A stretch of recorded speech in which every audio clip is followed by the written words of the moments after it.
Oh, oh, sorry. Are we meant to be streaming? I'll put my book down.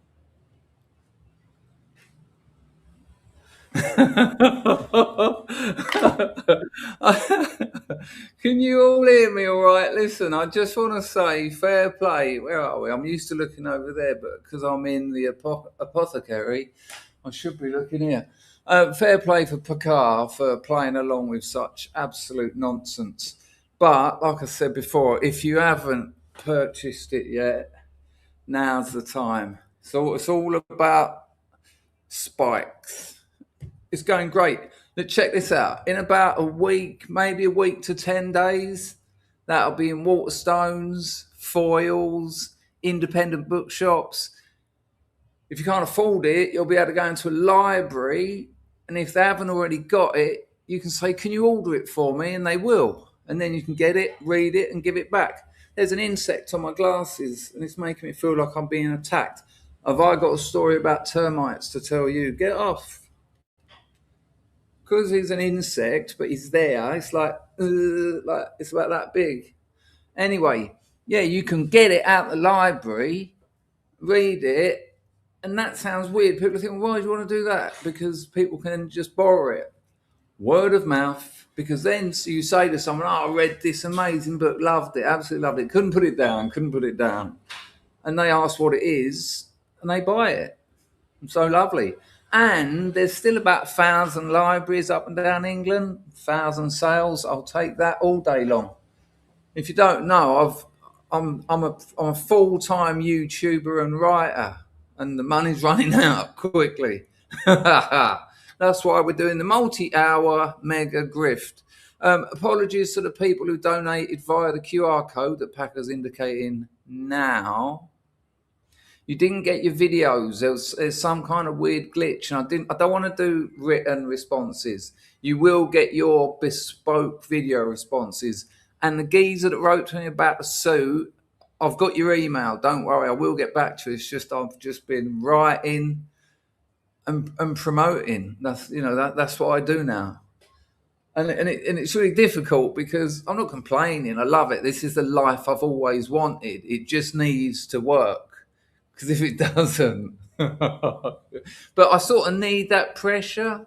It was when I was homeless and when I was in real trouble that I set up my business. Just because, what else are you going to do, son? You're in trouble.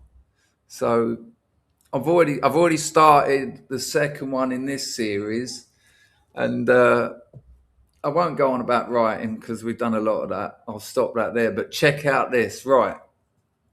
Hello to everyone. Lovely. I know it's early doors. Let's get the grift out of the way first of all.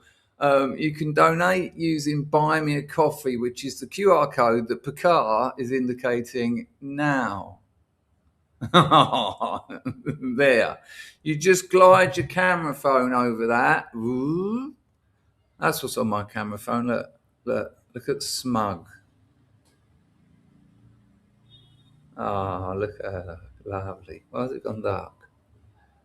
Anyway, you glide your camera phone over it, and then it gives you a link. They take the least money out, so they're quite handy, and you get your 30-second bespoke video reply usually. But I think they've sorted it anyway. Or the old super chats, lovely. I I don't like this thing on the right about he expects donations. Yeah, it's my job. Did you expect to get paid for your work? Oh, speaking of which, I've joined Threads, right? Threads. Threads is amazing. Right, so let's go back to Socrates. Socrates, I think they called him in Bill and Ted's Excellent Adventure, something like that. Now, Sauerkraut. what do they call him? Sauerkraut. Sour crates. No, they don't, do they? That's I a think different so, yeah. joke. Isn't it? Is And it? it's something like that. It's a deliberate mispronunciation. But as the story has it, he was just a geezer. He was just a man about town in the Greek polis, the Greek city state, the origins of Western civilization. And someone said to the oracle, who's the wisest man? Now, look, this isn't my area. I did study a bit of the classics, but I studied French post-structuralism. I learned most of my Socrates, my Plato, my Hegel, my Freud, my Nietzsche. I learned most of that through the lens of French post-structuralism. Now, that doesn't mean they're secondary texts, but I didn't. Well, I did actually. Well, regardless, it doesn't matter. But I can't talk about the likes of Socrates with the depth and conviction I can with, say, Christeva, Lacan, Derrida, et al. The Telkel group, essentially, and the Frankfurt School, weirdly. Now, I just want to establish this because I get pulled out. That's not the word, is it? What's the phrase, Packer? Pulled up. Called out, pulled up, called out, shouted out a lot by people. He likes those crazy Jewish Marxists. Thing about the Frankfurt School, I've got no time for their proposed solutions to the problems that they analyse. Take Heidegger and Adorno's dialectic of enlightenment. I think it's one of the best critiques of modern society ever written. And it was written just under 100 years ago. And the insane thing about it is it's nailed it how things are now. Sorry. It's nailed how things are now.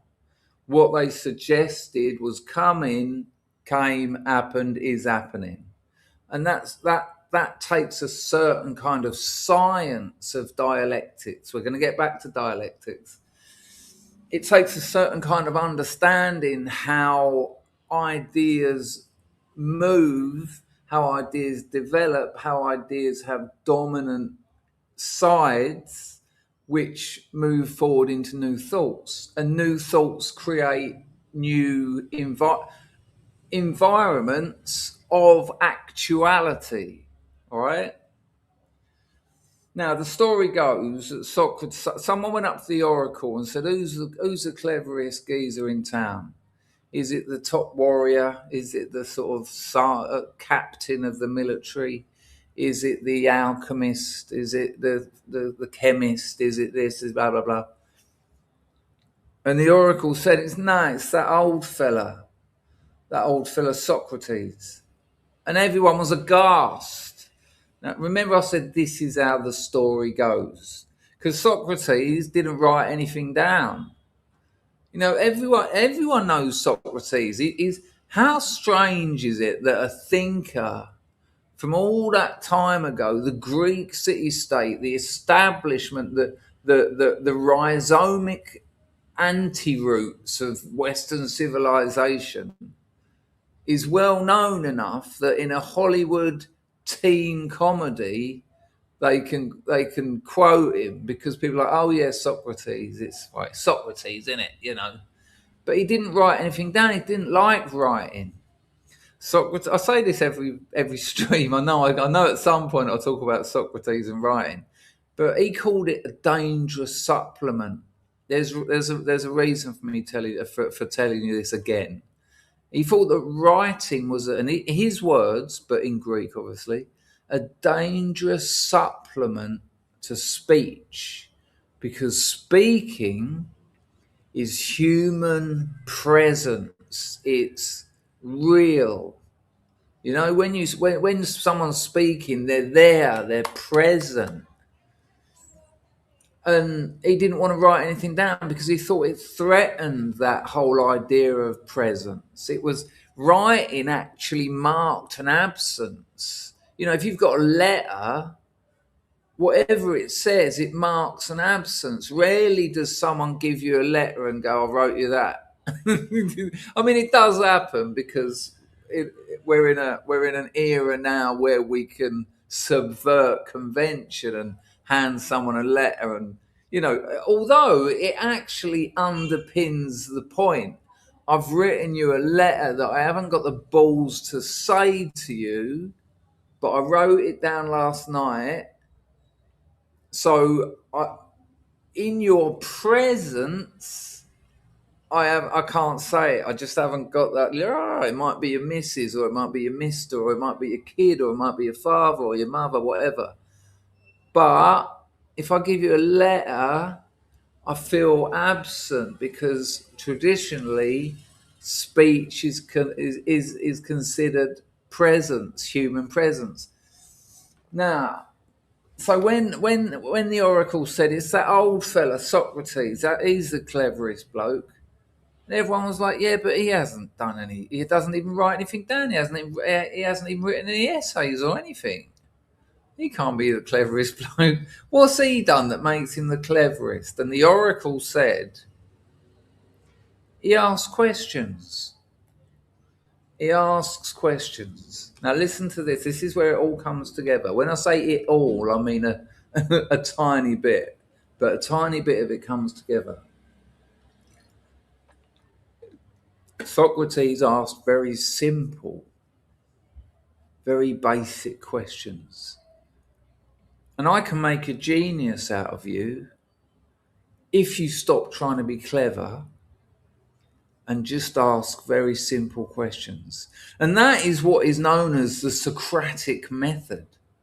I mean, you can call it the Socratic dialectic, but you don't need to. It's more complicated than it needs to be. You don't even need to call it the Socratic method. You could just say what Socrates done. And what he done was ask questions that people didn't ask because the answers were considered, right? Don't worry, I've got loads of interesting clips. Just let me get past this banging and post-structural drum. The questions were considered so obvious, so simple, that they weren't even asked. Now, the problem with questions that are so simple, so obvious that you don't even ask them,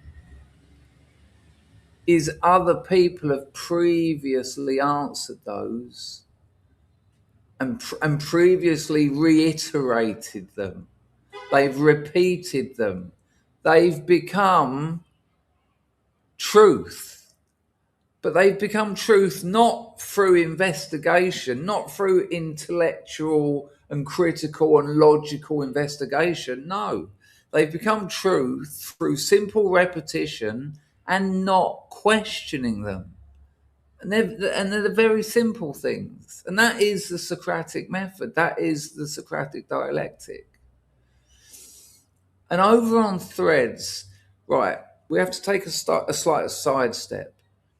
I've been writing since I've published my first book when I was 23, first novel. It was in Waterstones. It was a success, sold about 9,000 copies. Absolutely over the moon. Not self-published, vanity published, but I didn't cough up any money. People who had faith in the novel did. And I sold the option for it to be made into a film. But the geezer that bought the option is homeless now. Not because of me. Well, maybe. The director certainly is. Where was I? Oh, yeah. Now, what I've found in my life as wanting to tell stories, because that's all I do. I'm a storyteller. And I tell stories because we all tell stories, because stories bring us together. And we live in a world that seeks to separate us, seeks to make us, especially a certain, there's loads of tribes that are pushed together. There are loads of tribes that are encouraged to get together, to have communities, to collectivize. And there's one tribe that it's almost illegal for them to collectivize. They're actively encouraged to be hyper individuals. So that's why I tell stories. Now, I don't do anything more than what you do. At base, I've used this example millions of times. You see a mate in the street you haven't seen for a few months. What's the first thing? Hello mate. Next, after that, establishing that we're going to speak what you've been up to, which is another way of saying, tell me a story. And the other person, depending on how social they are, they'll go, I tell you what, we all went off to fucking Vietnam. You know, that crowd from the Uffler's Arms, you know, delimiting a group of people. We all went off to Vietnam for a couple of weeks. Oh my days. And then the story starts. And then people are mentioned, and then the other person, you go, oh, you remember that geezer, Davey? Remember we had that right sort of a cousin that fucking Neville got hold of, and it turned out it was his cousin. Remember that? And the other geezer like, oh man, I do remember that. Didn't she get pregnant? Story, story, story, story, story. And then when they go back, anyway, see you later, mate. Nice one. Oh, look, this is my number. I'm on WhatsApp. Hit us up. We'll maybe go out for a drink or something. When they go back to their house or their work, I tell you what I see earlier. That is saying to someone, would you like me to tell you a story? Now, all I've done is thought that I'm quite good at that. I enjoy doing it. I want to become an expert in it. You know, as kids around our age, the sort of average demographic of this channel, we all played with Lego as kids. You know, we all made little houses. And in those days, you had to actually build it with square blocks. I can't believe Lego these days. You see it and it's just the thing. Like there's bits of Lego that are sort of like, like the corner of a house with a chimney on it, and it's like, hang on, that you're just, it's almost like a three-dimensional puzzle rather than blocks. But we all used to sort of build these little houses, so we can all do that. But some people thought they were good at it, thought they were better at it, enjoyed it, started drawing houses in their teens, and they went on to become architects. But if you're gonna expect people to pay you hundreds, if not millions of pounds to design a house, you've got to separate yourself from someone who can play with Lego. You've got to become an expert in it. You might want to stop the rain dripping off that dodgy bit of roofing straight down onto your flat felt kitchen roof. So you buy a couple of bits of guttering, screw it in, check out the internet. Oh yeah, a little bit of that, bit of mastic, bosh, bosh, bosh. Comes out down into a little tub. You're collecting rainwater to feed your plants, to water your plants. Doesn't make you a plumber though, does it? But people who are into that, you know what, I quite like all that. I quite like the old solder and the old flux and the old, you know, whatever. So they become an expert in it. They get accreditation, they get certification. And that's what writers do. They strive to become better storytellers. Because just like architecture, just like plumbing, just like carpentry, just like playing an instrument, you name it, a social, if your profession, your career, your vocation has some kind of cultural, social, functional role, you have to become an expert in it. You have to pursue it so that you're separated from the people who just dabble. Now, in my experience of writers, a lot of them don't. A lot of them, because of the way software and hardware have moved, you can just string words together. It's like everyone can sing, but there's a difference between singing and someone who's studied and practiced and learned and got a grasp of the history of song and studied the sort of the science of how vocal cords work, etc., etc. They've made themselves exceptional. But writers, they just want you to call them a writer. they want you to tap them on the back and go, "No way, you published a book." But any of you can publish a book. You write it, and from then on, it's just admin. And with AI, and I don't mean tell AI to write a book and just let it write it. You could just say, "Well, you've got a rough story." You can just get AI to get your sentence structure, your syntax, and your punctuation all in, sorted. And like I say, after that, it's just admin. But once they've seen their name on the internet, like on threads daily, I will see 4 or 5 people as soon as I turn it on, not after an hour flicking through it and taking the piss out of people, but like just within a matter of minutes. I am now a published author, and like 200 people have hearted it. And there's about 30 people going, "Congratulations! Isn't it lovely living your dream?" And I'm like, "Yeah, but what have you done? What you arranged some words and then filled in some forms online?"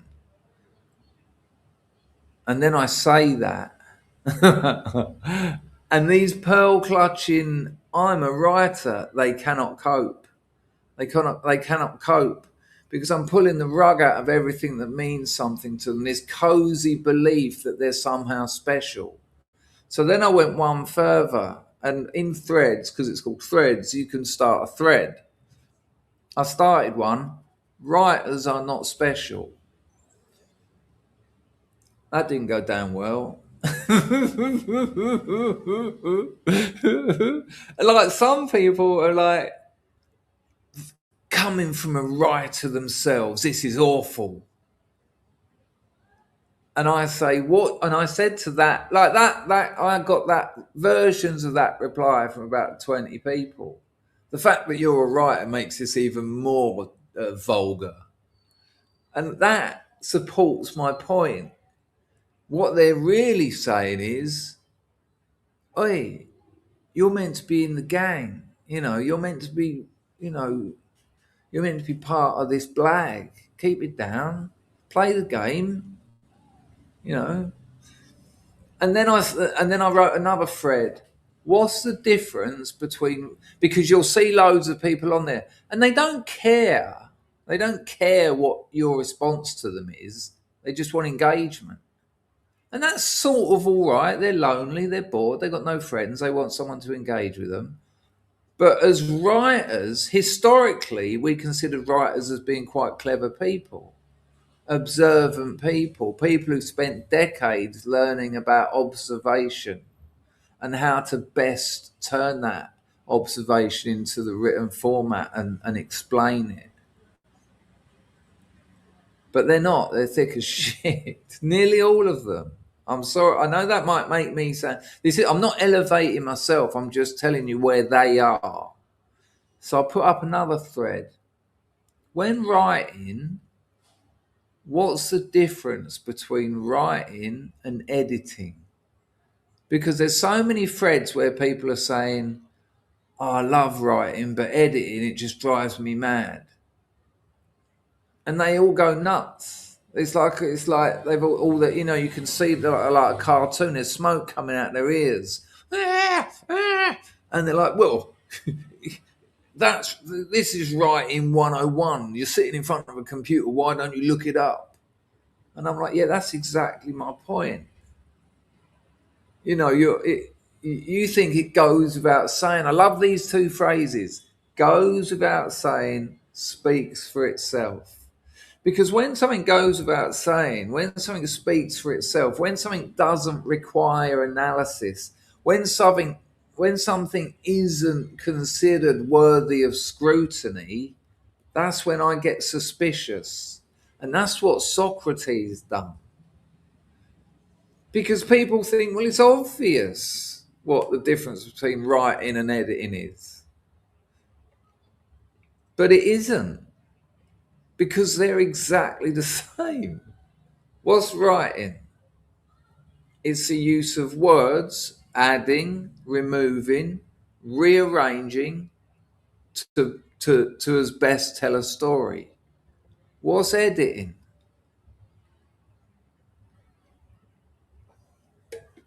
If you said to me define editing, and I went adding, removing, and rearranging letters and words and punctuation, grammar, syntax, exposition to tell a story, I think you'd go, yeah, that sounds fair. And if you asked me to define writing and I said that, you'd be like, yeah, that sounds fair. But they're having a fucking nightmare, these people. They're like, it goes on, and they just can't. And what's really amazing is, much like what Socrates done to the Greeks, much like what Derrida done to the entirety of metaphysics, I'm not putting myself in that canon because I'm on Threads and the IQ of Western civilization has plummeted. This is just like duck shooting at a fair these days. But they live in these cozy dreams. What was another one I put that? What's the difference between writing and editing? Oh, I don't know. But I tell you what, it's they hold on to things that they just haven't considered. So let me give you another example. I was talking to Mumford. Mumford's got he's a doctor of music. That means he's done a Bachelor of Arts, a BA, a Master of Arts, an MA, and a PhD, a doctorate. Now, in the English system, and it's much the same in America, to get a Bachelor of Arts, you've got to show a general understanding of the area.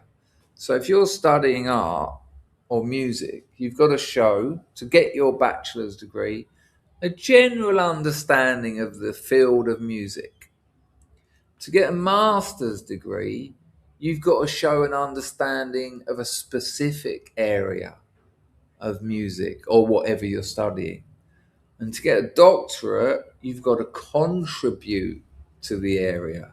So you go from someone who's getting getting like a wide view of the field, to someone who's decided to specialize, to someone who's actually added to it. Beautiful. And I said to Mumford once, and this isn't me digging out Mumford. This is the same as this is the same mistake as what most people make, especially creatives, because creatives love it. I'm an artist. I'm an actor. I'm better than you, and that is what is there. Don't think otherwise. You all know this. When you talk to someone, they're like, "Oh, I'm an artist." You know that they think they're better than you. And they ain't. Of course they're not. They're different to you, but you're different to them. but I said to Mumford, I said, why do we have different keys? I said, let's take the major scale. Now the major scale is made up of the same intervals, whether you're in A major, A minor, B, C, D, whatever. It's the same intervals. What is it? Tone, tone, semitone, tone, tone, tone, semitone. None of this matters to you if you don't know about it. Giving you that little bit of knowledge isn't enough to get you to understand it. But he couldn't answer me. And credit to Mumford, because he's not an idiot. He's a very intelligent bloke. He said, this is why you've always been interested. He said, I've got a doctorate in music and I've never thought about it. And over about 3 or 4 months, we came to the answer. But isn't it weird that you can get in an English institutionalized system of a 3-year bachelor's, a 2-year master's, and a 3 or 4 year doctorate, you haven't asked, or someone hasn't asked you, more importantly, why we make music in different keys. And people say, well, they sound different. Well, if the intervals are the same, they don't. I mean, I can get that if it's a minor key and a major key. But the major keys, it's about the intervals, and they're all the same. And so And I said to another musician, I said, why on when I'm looking at a symphony or something similar, why is it always Schubert symphony in A minor or whatever? And he said, oh, it's just a convention. And that's when I get suspicious. It's just a convention. So no one's really questioned it. It's just what people have done. Now, I'm going to just guess at the moment, and this is a guess. I imagine it goes back to probably before Bach's Well-Tempered Clavier, where musicians needed to have certain versions of their instruments that were tuned in certain keys. That's a guess, but it's likely to. I know enough about this little area of music to guess it's probably something like that. But then it becomes repeated, and 300 years later, we're still doing it. Musicians are still composing sonatas or whatever in E minor, E flat major, and that's just through convention. But it wouldn't remain unless it had a function. And what is that function? It complicates the issue. Complicates it, doesn't it? Makes it less approachable. You know, already sonata. What's a sonata? What's a requiem? You know, what are these different sort of sections of music? So Schubert's sonata in E flat. It makes it elitist. It keeps you out of it. So we've got institutions of class and power working in these very basic questions that people don't feel the need to ask. They don't feel they require scrutiny. And so Threads is just hilarious. It's just, this is very basic, and they all go nuts. So look out for those things. And when you're in a conversation with someone and you think the question that something that's bugging you, never feel that it's not worth asking, because it's when you feel that it probably is. And you will watch people wriggle and writhe and because you're pulling down the certification, the pats on the back, the in-group kind of elitism that those very structures are there to maintain. The reason they put the key it's in and all that is to make it appear more complicated than it is. So never fear about asking what appear to be simple questions. I just want to have a quick look because there was an absolute belter. Let me just grab my threads up. I want to give you another example of a question that I asked. It's only take a couple of seconds.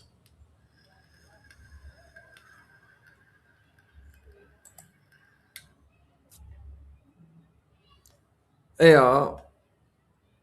What's wrong with using the passive voice? They always tell you in writing, don't use the passive voice. It's a classic thing in writing. They never tell you why, though. They give you they tell you why, but it doesn't stand up to the slightest scrutiny. Here's another one. You'll always hear in writing groups, in forums, in writing courses. Don't tell, show. Right? This is a classic. There'll be people in this. Oh, no way did someone get the mega grift going. English Rose dropped £2 in, sending lots of love, Chris. Amazing, Rose. A Prasha Kanatu.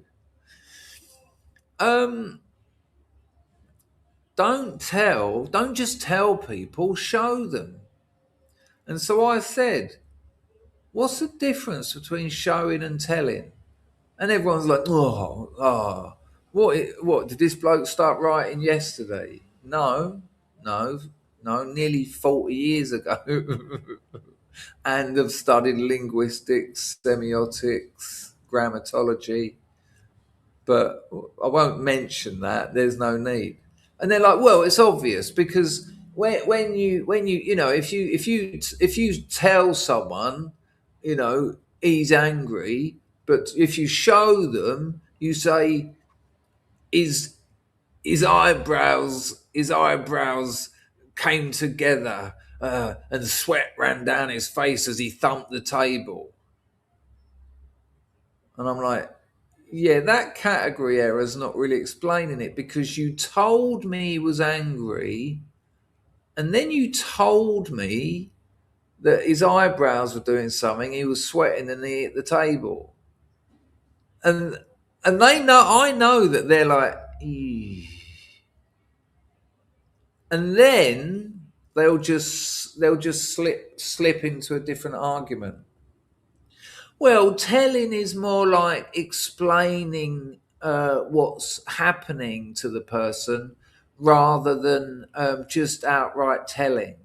Now, the operative words here are explaining and outright, because explaining is just another word for telling, and outright, that's doing a lot of heavy lifting in that sentence.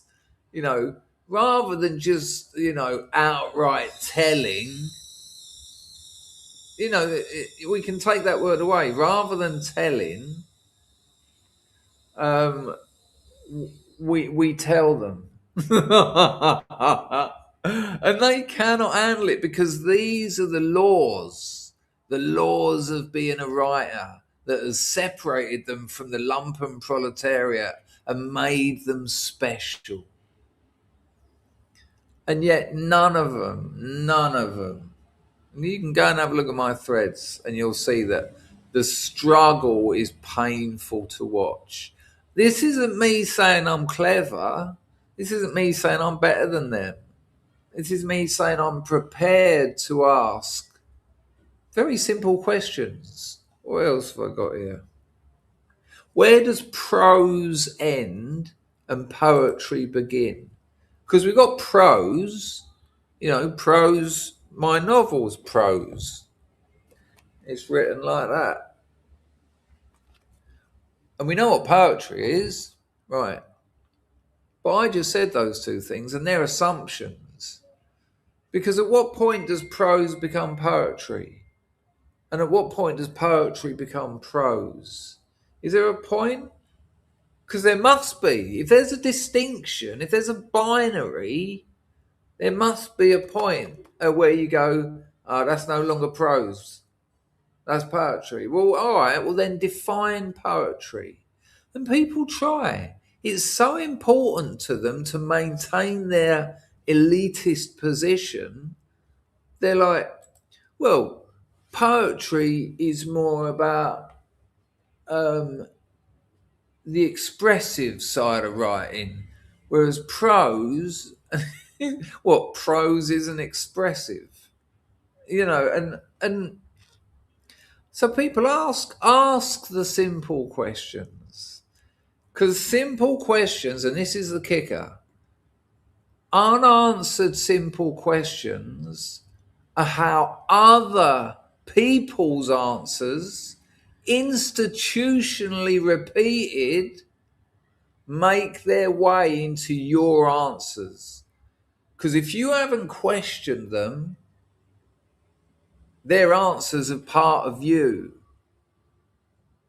And that makes your character, your personality, your opinions, your beliefs, your outlook, your ability to investigate, interpret, and in this context, tell a story, restricted by decisions made by institutions a long time ago, maintained by institutions a little time ago, for political reasons and reasons about control and power. Without a doubt. If any of that interested you at all, pop over to my threads and have a look. And have a look at the flailing frankly pathetic attempts people have to try and defend that which puts them on a pedestal. It's awful. Right, I've got some clips. I think we should move into those clips.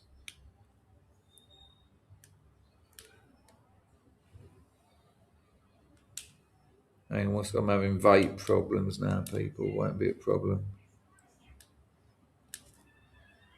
Billy Blog says, very busy, too busy to even tell you. I told you for the 100th time.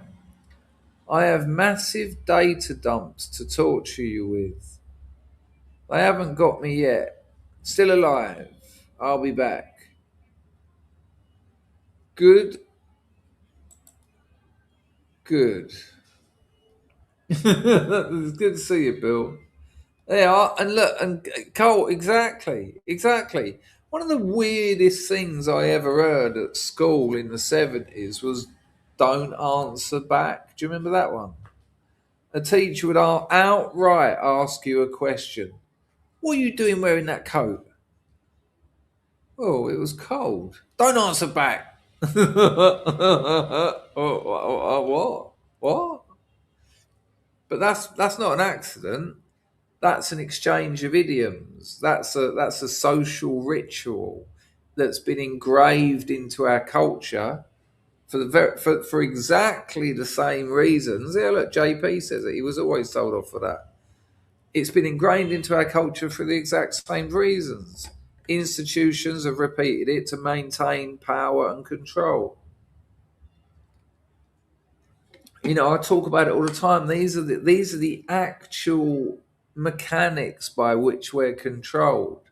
Yes, we've got ideological and repressive state apparatus like schooling, like the police, like media, but we've also got things like language.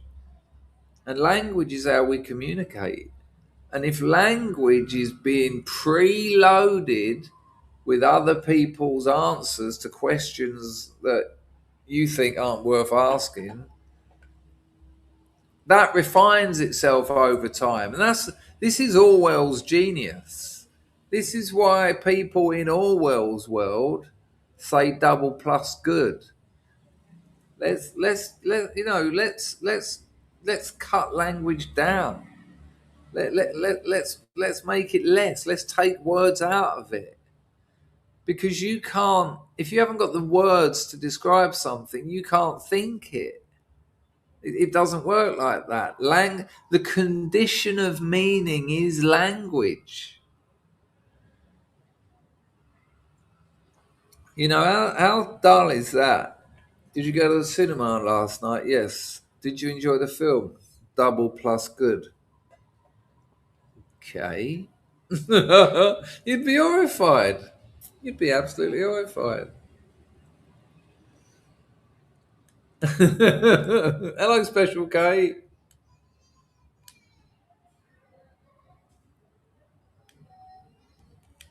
And stop leaning on your chair. Yeah, that was a classic one as well. And interestingly, my headmaster, when we had our like yearly, your mother would have to come up to the school and the headmaster would slag you off. He'd be leaning on his chair for the whole meeting. Don't lean on your chair. Hello, Hugging. Are you new here or you just been lingering? Debate Jason from the Archaics. No offense, bro, but he'll tell. Yeah. Tell you a new one. Okay. Well, I don't know who Jason from the Archaics is, but all right, set it up. You can get my email address. Obviously, he's someone you know. You can go to my about and get my email, and for some reason you think I should debate him, so tell him what that reason is and tell him that you reckon he'll tear me a new one. I mean, what have I actually said? question things. What? You know someone who's going to tear me a new one? No, you shouldn't. You shouldn't question things, you idiot.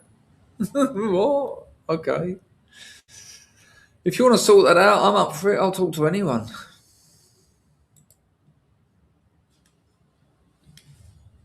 Why am I having... Oh, that's why it is. Right, let's have a look at some clips. Let's lighten this show. Oh, thank God someone else has fed me. But Marzipan, who's not here because it's not a call-in, he's been on the firm for 53 months. No, you haven't, Marzipan. You've been around here for an absolute age. Yes, Pags, it's happening on the tubes, of course. It's weird, isn't it? What? Here's what's interesting about that one. Well, you obviously know what's interesting about it, or you wouldn't have brought attention to it. But we all know what it means. So the meaning hasn't changed, but they're just not being allowed to say it. I mean, I can say suicide because this video isn't monetized. I don't run ads on my videos. A lot of live streamers, when it's finished, will run ads on the live stream. I don't. I rely on donations, and for the 47 minutes I've been talking, I've got £2 minus YouTube's tax, so it's going all right. But yeah, but Unalive is a classic example. It's peculiar. It's incredible. It still manages to have the word alive in it. It's almost a sort of positive pejorative. He's still alive, but the version of it. It's a great call, Pags. JP's just celebrating Ian.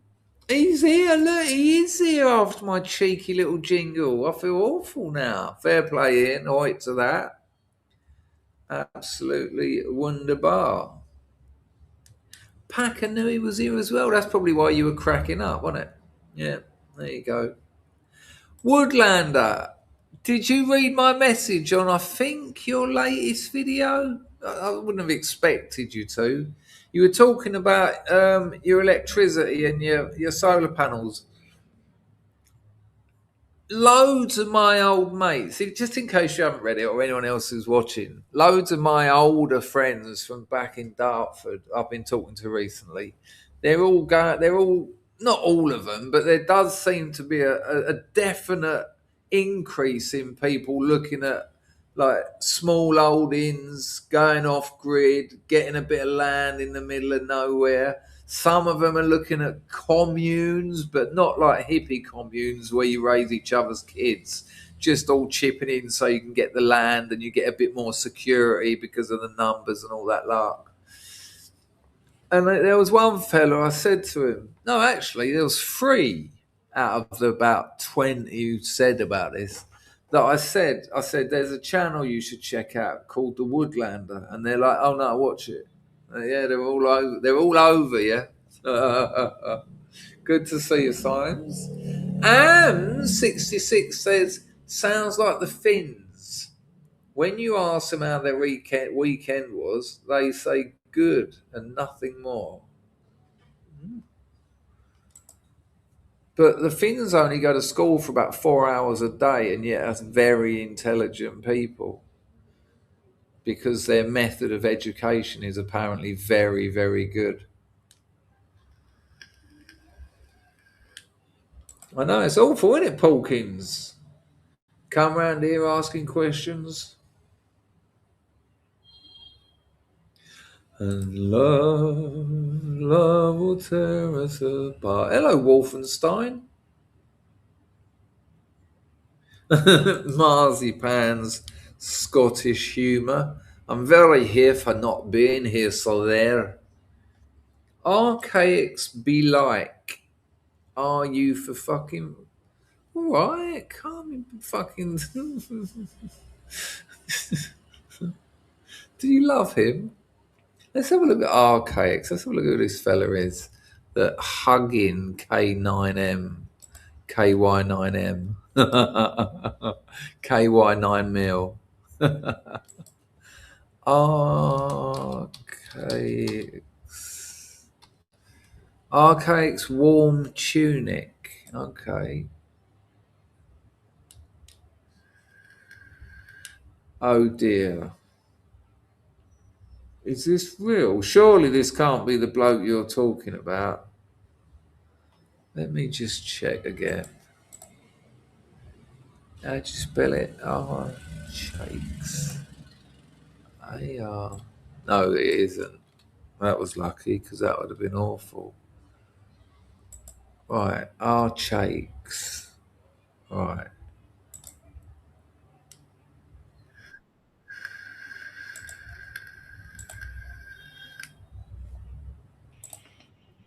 Archaics. Yeah, I'll pop it over here so we can all have a gander. So this geezer, for some reason that I don't quite know, is gonna, according to someone else, although it might be him trying to promote himself. Who knows? It's all very bizarre to me. He's going to tear me a new one. My old one's still working. Every mystery and enigma of the ancient world. Every mystery and enigma of the ancient world and today is explained in simulation theory. It isn't. While this phenomenon, I'm well into simulation theory. Don't get me wrong, but while this phenomenon is approached from the vantage point of our sciences today, archaics is thus far the only source for demonstrating the artificiality of our holography from the chronological and go on, do one, please. Yeah, yeah, sort it out, bring him over. I mean, really. Sounds like someone trying to sound clever. They're the best. I'd love to do it. Bring it on. I mean, that's Ian just. says wind and pish, so he's giving him full credit there. Hmm? Ian Mars Sorry, says Pat. it says the guy's wind and pish, so he's giving him full credit there. There you go. Fair play, fair play. JP says, I hypocrite runs ads every 10 minutes. Wow, during a live stream. And he drops an N bomb. Yeah, he streams on XO, doesn't he? And he's got a wife and kids. And he's a full-time YouTuber. I mean, I do have the writing on the sly, but this looks like it's going to be one of the worst streams I've had in a long time financially. I can cope with that. Oh, I didn't Just a even quick tell anybody. question regards getting some viewership. Are you all right electrocuting dogs out there? Because you could always, like Hassan Piker did, then everybody be talking about you. You don't see it. You see it in the provinces where people haven't got anything to eat. Like my missus' dog got hit by a car and they chucked it in the back of the car and drove off with it. And then her next dog got hit by a car. And as they were digging the hole for it, people from the province gathered round and sort of like, bit of a waste, isn't it? You know, chucking it in the ground and that. Fucking hell. But, if you're hungry, you're hungry. Anyway. Colt says that pre-loved is a word that annoys me. I've never come across that word before. Pre-loved. It's an odd one, isn't it? It is a Marzipan's got a new phone. Good. Hello, Baz. Hello, Pizzle.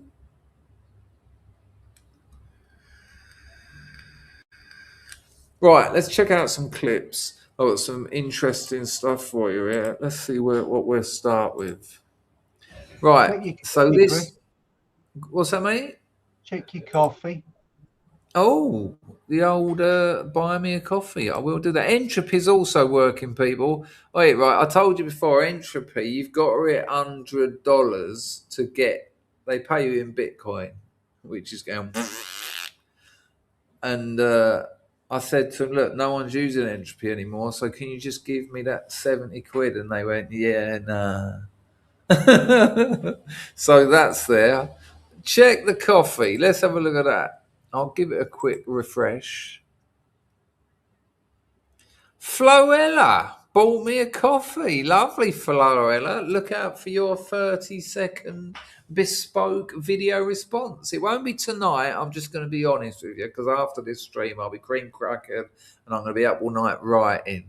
I've got to get a novel out and I've got a short story. My Substack short story. When you see that land in your email, if you've got the time, check it. It's a well, I think it's one of the best shorts I've ever written, and there's 43 shorts on my Substack. So, if you trust me at all, get over there. Nice one, Floella. Very kind. Right, this first one I'm going to show you. Actually, I think it's only fair that Floella gets a little bit of moment in the sun, as it were. And if I do that, and if I go like that, bosh, bosh, bosh, there you go, right there, look. Floella dropped in a Hoyt.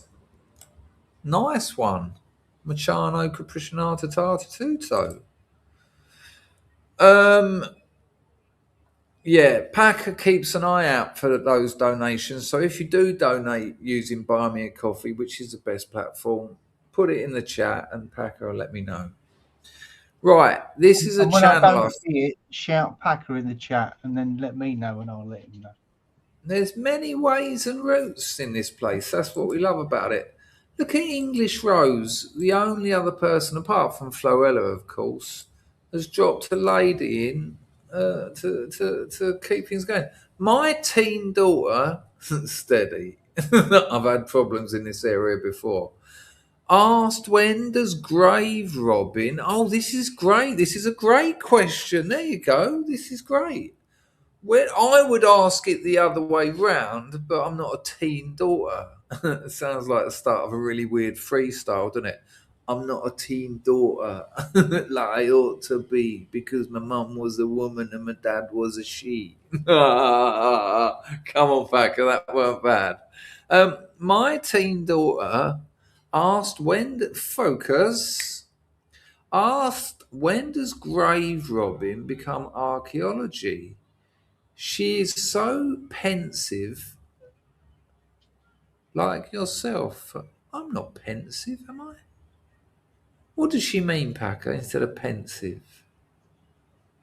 I don't know. No idea.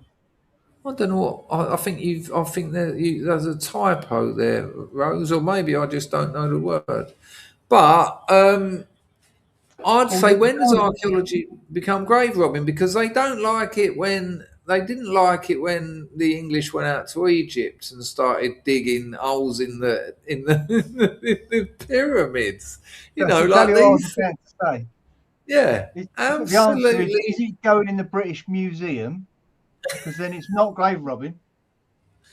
Well, it's an odd one, isn't it? Because a lot of people say, "Oh, you should return those things back to Africa where you stole them from. They don't belong to you." Yeah, but some of these things are incredible, like symbols of incredible moments in the sort of evolution of humanity that are being held in humidity controlled rooms and temperature controlled rooms so that they'll essentially last forever. If you really want to send them back to a almost endlessly war-torn country where they'll be hung up on the wall of some kind of warlord, if not worn into battle by some 14-year-old with a Kalashnikov. I mean, there is an argument about it being looked after, but the pyramids. These were tombs, like your teen daughter has obviously understood. And they're so complicated. The work that went into building them, the gold that went inside, all the weird odd trap doors and turns and all the strange ways of getting in there. And when they open them, like Tutankhamun and all that, it's like fucking hell. You know, and this means so much to those people. We just turn up. It is a fair question. It is a fair question. You know, you see him there with a little paintbrush, don't you? Going, oh, looks like we've found, you know. It always reminds me. Thank you, Rose, for that donation, love. Machano Kaprishnata TT.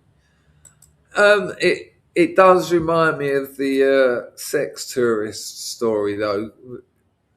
You know, right? So for people who don't know, if you're eating, sorry, but I had to stash 2 ounces of methamphetamine up the back door, and then I had like a 15-mile scooter ride, and you know I'd had about 100 Valium, and that day, and it was slowly moving further and further up. And when I finally got back to my flat, the vowels were sort of knocking me out, and I needed to get that meth. I finally managed to hook it out using a fork that I'd bent the tangs. It was there was claret everywhere. It was awful. But once I got it out, it was like it was all wrapped up in sellotape, and I used Tiger Balm as a lubricant. And this is it's almost a punchline to the story, but you know, 2 ounces of shard methamphetamine. I'm not talking about shake and bake like powder. This is shard methamphetamine. I mean, saying top quality meth is a bit of a contradiction in terms. Like top quality meth is bottom quality chemistry, whatever way you look at it. Is But raw I've a got better word? raw, Is that a better word? raw. Raw meth as opposed to top quality, yeah. Sorry. No, no, no. You're on a different. Um, I don't know. Sorry, shush. Um, shush was excellent. Shush, shush. Coming on here every time, helping me out for nothing. Shush. Um, I can't get that meth wet, but when I finally get it out, it's covered in the sort of thing you have up inside your sort of anal. Well, you're up in your ass, and a lot of claret as well. So I've got the little tap dripping, and it remind at the time I thought this is like Time Team. Remember that archaeology program where they just gently paint the mud away to see whether they've actually discovered a Roman sort of like brooch or something. And as I was doing it, I thought this is like that Time Team. And then I had this thought: I hope this is the meth and I'm not just slowly breaking down a turd. And I just keep going until it gets smaller and smaller. It's like, no, you've just gently watered a plop away. But 4 hours and thankfully, 3 thirds later. yeah, exactly. And then I've still got it inside by this time, probably up in the upper intestine, causing all sorts of problems. But I managed to get it and ruin the next 6 weeks of my life and nearly die. So it worked out nice in the end. Right, I'm going to show you this. Let me get to the actual channel. Hang on. Don't go ruining it. Right, so I found it. Now, this is a little bit obvious, right? It's a bit obvious. There's a bit of eye candy. But I quite respect the approach because when I go to YouTube Shorts, stick a one in the chat, can you, people, if you agree with me? YouTube Shorts is what 80% just sexy birds. Is that right, or am I just being algorithmically, you know, um, attacked by hot birds? Give me a one in the chat. Hello, Charlie. There you go. Charlie Sparkles wasn't listening. There you go. So JP's on it as well. Not on Charlie's algo. No, not Special K. He's not on Mars. No, it's just me then. All right, I'll take that. Just me and you, John. Says something about it. Says something positive about us, though, doesn't it, John? We're still very horny, youngish old men. There you go, JP. Well, I don't have a Facebook, you know. Adam says I'm being attacked. Cunster Ketley. Hello, Cunster. How are you? Colt is many females. Blogs reckons I'm being profiled. Hello, Rathschild. It's definitely me. Fake singers. Oh, there's so much AI fake singers. What I've noticed is a lot of, a famous song being done in a different genre. That seems to be this week's AI thing. I saw Billie Jean. Let's find it, actually. It was quite good, but it's like, how much of this can I handle? What's that music? That sounds like exactly what I want to play here. Oh, it's outside. You're all right. You're all right. That's a weird thing.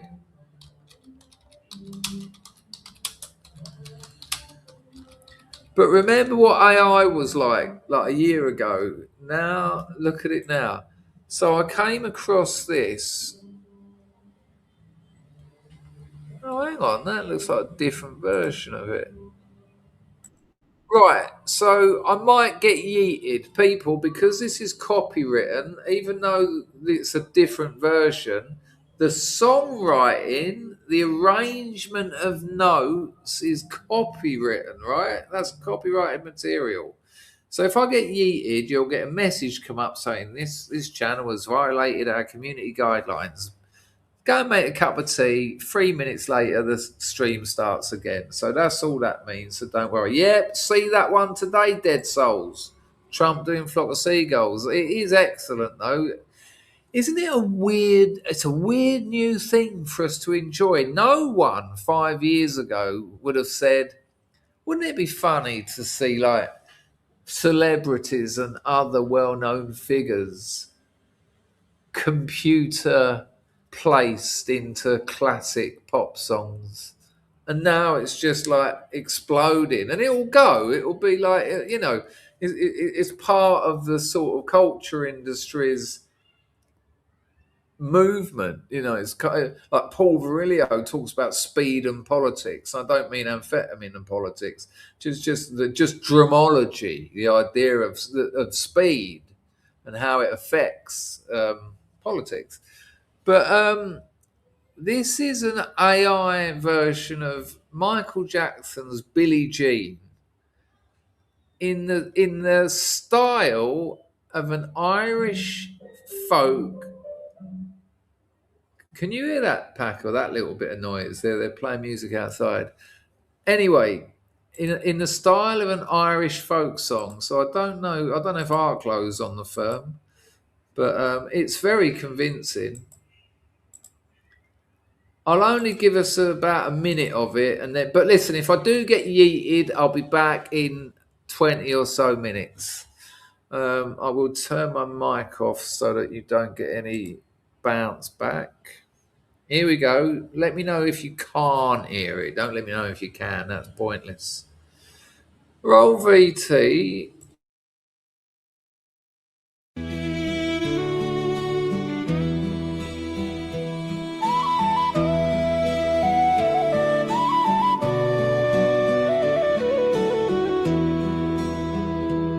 She was more like a beauty queen from a film scene.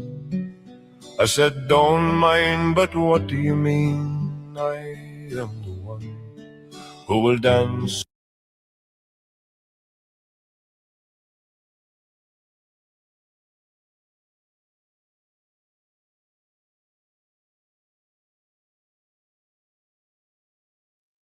On the floor in the round, she said, I am the one who will dance on the floor in the round.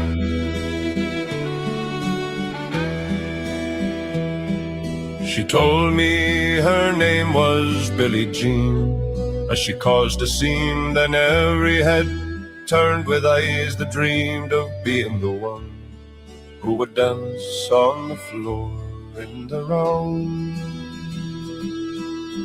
But Billie Jean is not my lover. She's just a girl who claims that I am the one. But the kid is not my son. She says I am the one, but the kid is not my son.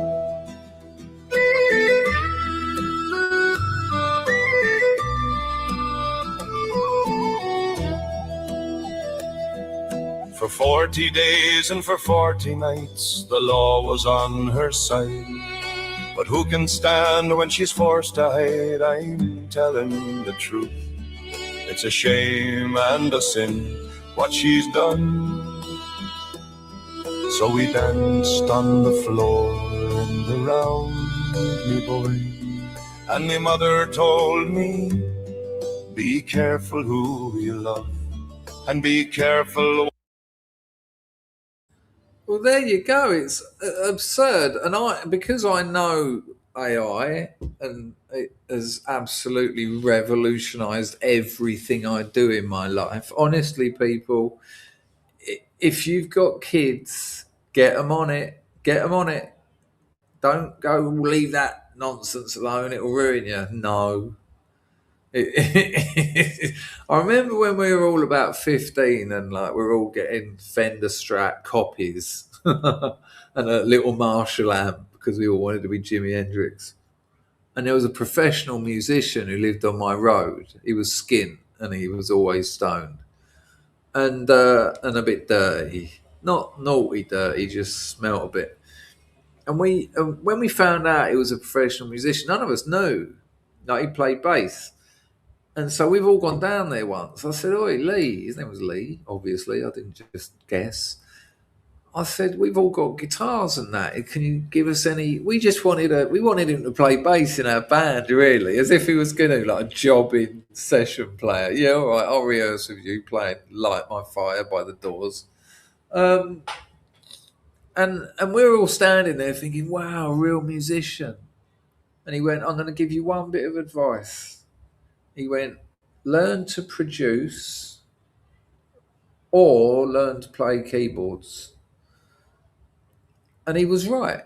He was absolutely right. Now, I'm not saying there's anything wrong with playing the guitar. I'd love to be able to play the guitar better than I can. I just don't put the time in.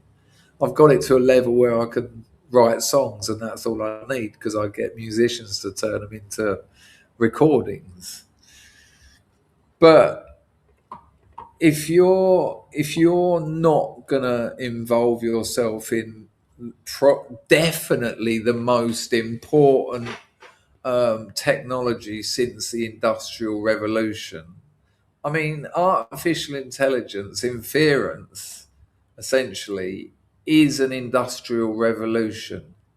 It's like being in 1880 and saying, no, we're not getting any of those. We're not getting any of that automated weaving malarkey in here. We're going to have all the old dears knitting our stuff. Anorak built for two. Chris, I sent you an email about the suit. Yeah, I meant as John said it. I have got it, and I will give you an answer. Is it that urgent? Because if it is, I'll get you an answer this weekend. I saw it's quite a long email, but I will get you a full answer. And if you've got any more questions, just ping them back to me. Always happy to help someone get their suit sorted out because it will be important to you. And when you get it right, it's the nuts, man. It's life changing. It really is. Check your coffee, Chris. Coffee check-in, here we go. Right, just before I check my coffee, that Billie Jean song sung by an Irish folk singer with a full Irish folk band, that software, this is what it would have taken to make that. Billie Jean typed, or spoken, maybe spoken, Billie Jean by Michael Jackson in the style of an Irish folk band. And that's what you'd have got in about 2 minutes processing time. That's it. I'm so excited about filmmaking. I'm so excited that in my lifetime, please, I'll be able to sit here and make a movie talking to the computer. Right, opening scene, Soho, 1998, 5 o'clock in the evening. Now a little bit lighter, summer. Yeah, that's it.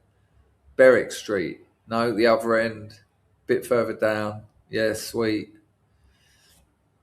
Up, up, up, up, up, up. Now, like a crane shot down, and there's a geezer. He's got a nice suit on, charcoal grey, brown shoes, no darker shoes. It's just starting raining, and this is all it's making it as I'm saying it. Geezer gets on his phone and says, "Where are you? I've been waiting for an half hour." Nah, different accent. Nah, estuary English. No, no, he's about 35. Bit gruffer. Yep, that's perfect. He's angrier. Yep, perfect. Right, lock that voice in. Dial in that voice for that character. We'll call him Pete. All right. You'll be able to make a feature film like that, just talking to your computer. Right, let's have a look at the coffee. Buy me a future. If that QR code lark doesn't work, there is a link to buy me a coffee. Dottie! Dottie's bought me a future. Dottie, I think I might owe you a video from the last time. I don't know, actually, I didn't. I don't actually. I already done it. But Dottie says this. I'll wait for you to see it. She says, "Hello, Chris, Packer and Scrubs. Hoity-toity. I come with love and cups of tea." Hoit to that. Amazing. Cheers, Dottie. I come with a beaker of cool water. I save my tea to later. I have a tea, I have a cinnamon swirl, and then I start writing. Can you hear? I've got a bit of a blocked up nose. What the fuck is that? That doesn't look like something I should be drinking out of. Anyway, we'll deal with that another time. Right, so this, thank you, Dottie, that's appreciated. This channel, right, it's called Selena Office Crush, right? And what I like about this is she's hot as fuck, which always helps, you know. I like women when they work to their strengths. Now, not all women's strengths is being hot. I get that. I really like Camille Pagula, and she works to her strengths, but she's not hot in the traditional sense. Hang on a minute, I sense the super chat. The truth will set you free has been here for 60 months. The truth has set me free. Hoy to that. You've been here longer than that. I'm not having that for a minute. So Selena Office Crush makes shorts. And all they're about 20 seconds long. And they're POV videos. So you're the eyes of the camera. And it's at work. And she's your new office crush. That's the angle. So you're about to get in the lift or something, and she comes over and says something suggestive, and that's it. That's it. And, you know, she hasn't been going for long. She's got nearly 90,000 subscribers. And, I'll show you the page. We won't dwell on this, but I'll show you a couple of them. They're all shorts, by the way. There's no videos. They're all shorts. They are Selena Office Crush. There she is, horizontal. I'm just going to... Don't worry, there's plenty coming. I've just got to do it again because I forgot to put the audio. And it's actually... She's actually quite funny. She's got there is a comedy to it. All right, let's check out a couple.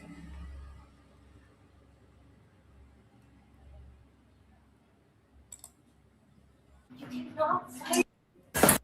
cannot fire me for this skirt. Seriously. Okay, I promise. No, I'll make it work next time. You cannot fire me for this girl.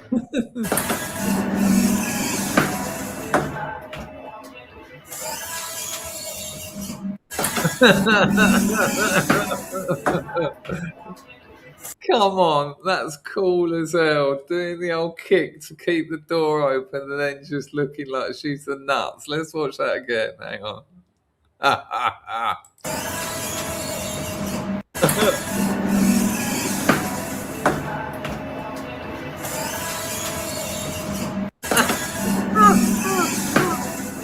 Incredible. And my screen is a little bit too small, unfortunately. Good morning. You didn't see anything. Oh, it's a shame because my screen is so small. You're missing the feature of that one. Morning. Hands are a bit sticky after my last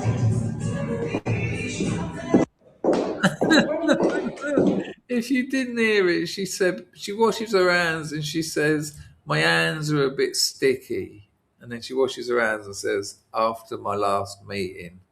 So that's Selena Office Crush, if you're interested. I'm going to stick up for her because it's not just assault. She has got some very funny little one-liners in there.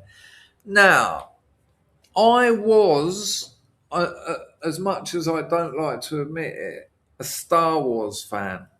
No, I wasn't. Well, I was, but I was about 3. What I meant to say was I was a Star Trek fan. As a young boy, I loved Star Trek. It had something that, I mean, I used to like Quatermass and the Pit as well when I was like 4. But Star Trek asked questions that you could understand, and they were interesting, and it wasn't just like pew, pew, that's gonna, they had to consider consequences. There was ethics and morality.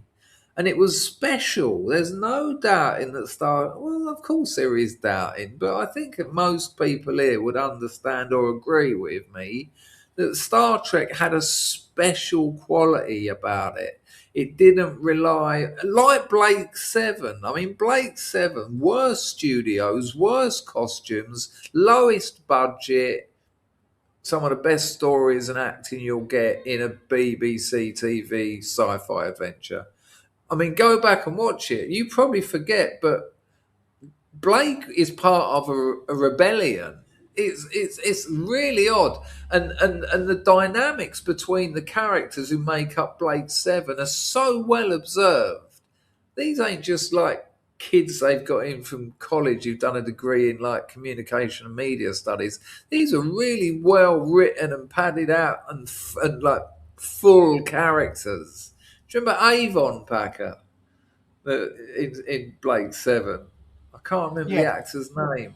Really good character. Like he was always out for himself, but understood that sometimes that meant helping the others, and that's an interesting thing for a 5 or 6 year old to sort of get their head round. You're like, he's still being selfish, but he can't be selfish in this instance unless he does good for the others. And that, you don't get a lot of that when you're a kid. Anyway, we know they've wrecked Doctor Who. It's completely wrecked. We had the woman doctor. That could have worked. It didn't. And then they had the black geezer. Then they had the gay black geezer who cried in it, literally cried in every episode. And that got cancelled because it got like 5 people watching it. Star Wars has gone. There's no saving Star Wars. Doctor Who is finished. There's no saving it. Because they went back in time, because they went forward in time, there's nothing you can do. The only way you can save Doctor Who would be to write some kind of story like it was all a dream or something, or it's gone. There's no way you can bring it back. Hang on, I've You know, got an idea. go on. Peter Davison steps out of the shower. There you go, Bobby Bobby Ewing. Yeah. There was something funny about that though, because Bobby Ewing stepping out the shower, making that whole season of Dynasty. I think was it Dynasty or Dallas? Dallas. Yeah, which made that whole season of Dallas a dream. There was a spin-off. It might have been Falcon Crest. It might have been something else. But that also had to be a dream to maintain continuity. But that show carried on. So the dream carried on somewhere else. I don't know if I've got the details exactly right, but something like that happened. Amazing. So they've now... I mean, I didn't like the other Star Treks, you know, Deep Space Nine and all that lot. They didn't. I mean, I was older. I had other things on my plate, and it weren't food. But they've just brought out this thing, Starfleet Academy, and it's a Star Trek. It's part of the Star Trek IP. So essentially, if you don't know, IP is intellectual property. They can call it Star Trek. They can refer to Spock and Klingons and all the things that have been written into copyright and all that. You've never seen so much rubbish. There's a character in it who is a retarded hologram. That's not my judgment of her. She is. That's her character. She's a hologram with learning difficulties. Now that could work. That actually, when you say it like that, that sounds a bit Star Trekky, but afraid not. So I'm going to show you about 2 or 3 minutes of Nerdrotic. This is his area. Nerdrotic, interesting bloke, was a cocaine connoisseur, run a comic shop, ended up going to prison, done his bird, got out, sorted his life out, got clean. Now he has a very successful channel where he talks about movies, cinema, etc., etc. Let's check out. I'm just going to let him do my work for me. And if you haven't seen any of this Starfleet Academy yet, this is going to blow your mind. If you're a Star Trek fan and you haven't seen any of this Starfleet Academy yet, sit back, get some tissues, not for the downstairs, but to shed a tear and say goodbye to yet another Caucasian institution that's been torn to pieces by people who hate us. That's all I can say, really. I'll let it run for a bit, but I don't like to dine out on other people's content. But Nerdrotic's a good geezer, so I'm sure he'll be all right. So this is he's already had a little bit at the beginning where he cut a bit of the old Star Trek with the new Star Trek, and it was quite funny because they blew up the Starfleet. So Starfleet Academy, as you can probably guess, is where they get the best of the best from the entire galaxy to train them to be captains of, you know, the Starfleet. Why there'd be a retarded hologram in there, I don't know. This is more okay. They say that homosexuals are overrepresented on television, and you could argue there's a reason for that. Not at this ratio, you can't. I think there's only one heterosexual couple in it, and that ended because it turned out one of them was gay. They're all gay. You know the South Park episode, make them gay, just keeps saying it, doesn't it? Make them gay, make them trans, make them gay. Well, they done it. They pressed the gay switch, and that's it. Check this out. This is Nerdrotic talking about Starfleet Academy. And this one centers around our body positivity neurodivergent hologram SAM, which apparently is an acronym for Series Acclimation Mill, which sounds like a nickname for a slut. Right, I just want to say that most of what Nerdrotic says isn't a joke. That last bit where he said, which sounds like an acronym for slut, is obviously a joke. But the bit before that is true. This isn't a joke. This episode focuses on this character. Not only are they all gay and neurodivergent, there's no such thing as neurodivergence, by the way, people, because that presupposes neurotypicality. And again, where does one start and one end? But yeah, this is insanity, and not only is it a DEI clusterfuck, but the writing is terrible as well, and the acting is terrible as well. Remove the pain and let me die. The good news is after this episode, we'll be halfway through the season. The bad news is after this episode, we're only halfway through the season. And this one centers around our body positivity neurodivergent hologram, SAM, which apparently is an acronym for Series Acclimation Mill, which sounds like a nickname for a slut. And yes, this is the same hologram that doesn't need to eat, but tries to, doesn't need to breathe, but blows bubbles underwater, that's permeable, but is still worried about getting hit by things, and pronounces words like individuals like individuals. That's over 37 trillion individuals. Maybe they should have named her Candace. This is reminiscent of Albert Einstein's famed quote. Obviously, that's pretty reminiscent. There is something so reminiscent, and it's striking to me.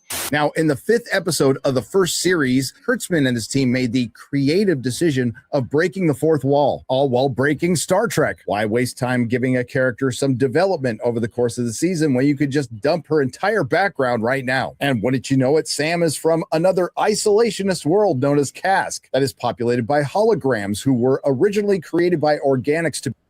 All right, so what you're about to hear is essentially a what's the word? An allegory of slavery.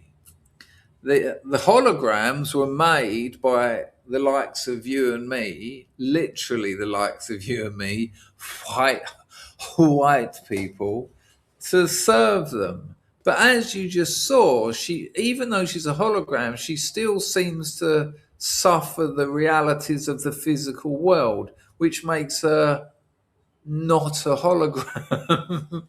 It's absurd. And on the off chance you don't know what break the fourth wall is, that's where you turn to the camera and say, oh my God, I wonder what's going to happen next. But what Star Trek Academy does is just, they break the fourth wall for exposition. Now, exposition is where you tell the story. Instead of using the form of movie to tell a story, just look at the camera and tell it. Now, there's nothing wrong with that, but there's other ways of doing it when you've got the form of visuals. You don't need language. You don't need spoken language. You don't need to rely on it. But they do it all the time, just in case you're confused, because you must have a mental age of about 4 if you're continuing with this series. They just turn to the camera and tell you what's going on because no one's got a fucking clue. It's absurd. Be servants, and they have now sent their emissary, pay attention to that word, Sam, to find out if organics are trustworthy to integrate with again. Organics created my species a long time ago, but only saw us as servants. Not good. After they left, my makers became sentient, built a society. How did the holograms become sentient after they decided to leave the organics? Don't know. And now they want to connect with other species, which would be good, but they're afraid organics might try to use us again, which would be bad. Why would holograms be worried about organics using them when they can just make holograms of their own? Don't know. As I was saying, my makers need me to...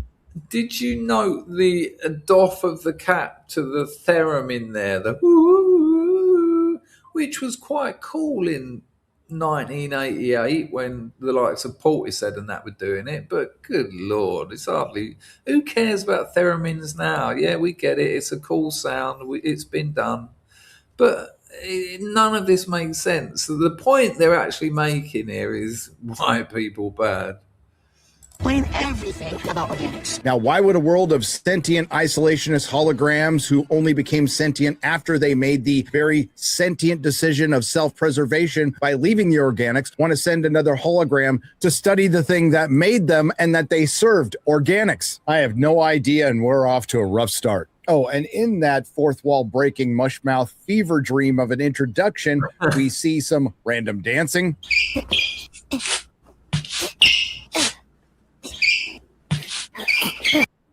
People, this is Star Trek. This is Star Trek IP. This isn't a joke. This is actually it. And it cost a fucking fortune as well.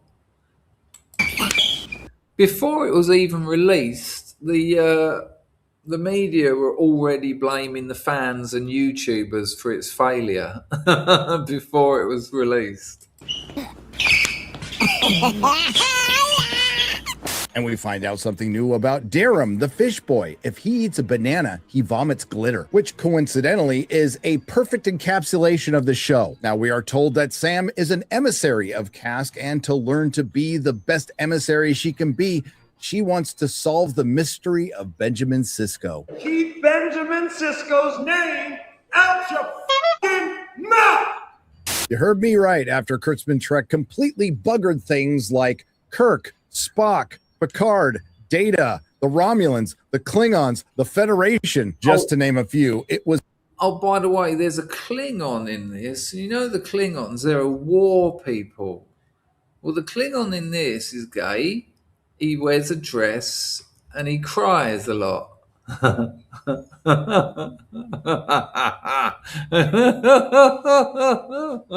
Okay. Have you seen how many times she's looked at the screen and broken the fourth wall? Just in these clips. It's shocking. It's only a matter of time until they got around to... And she's doing it again immediately. And when I say she's retarded, that's not me saying she's not very bright. Her character is. She's a divvy hologram. That's her character. A group of writers, top Hollywood writers, sat around, created this show, and someone said, we need someone like Data, because Data was a character people really liked. And someone said, yeah, but we can't just do Data again. Someone said, well, something Data adjacent, or like a hologram. And then someone else said, yeah, let's make them like Down syndrome. And someone went, yeah, that's pushing it a bit far, but they could, be like a retarded person. And that's representation, I suppose. But I don't think retarded people are bright enough to understand why that's worth representing, if you know what I mean.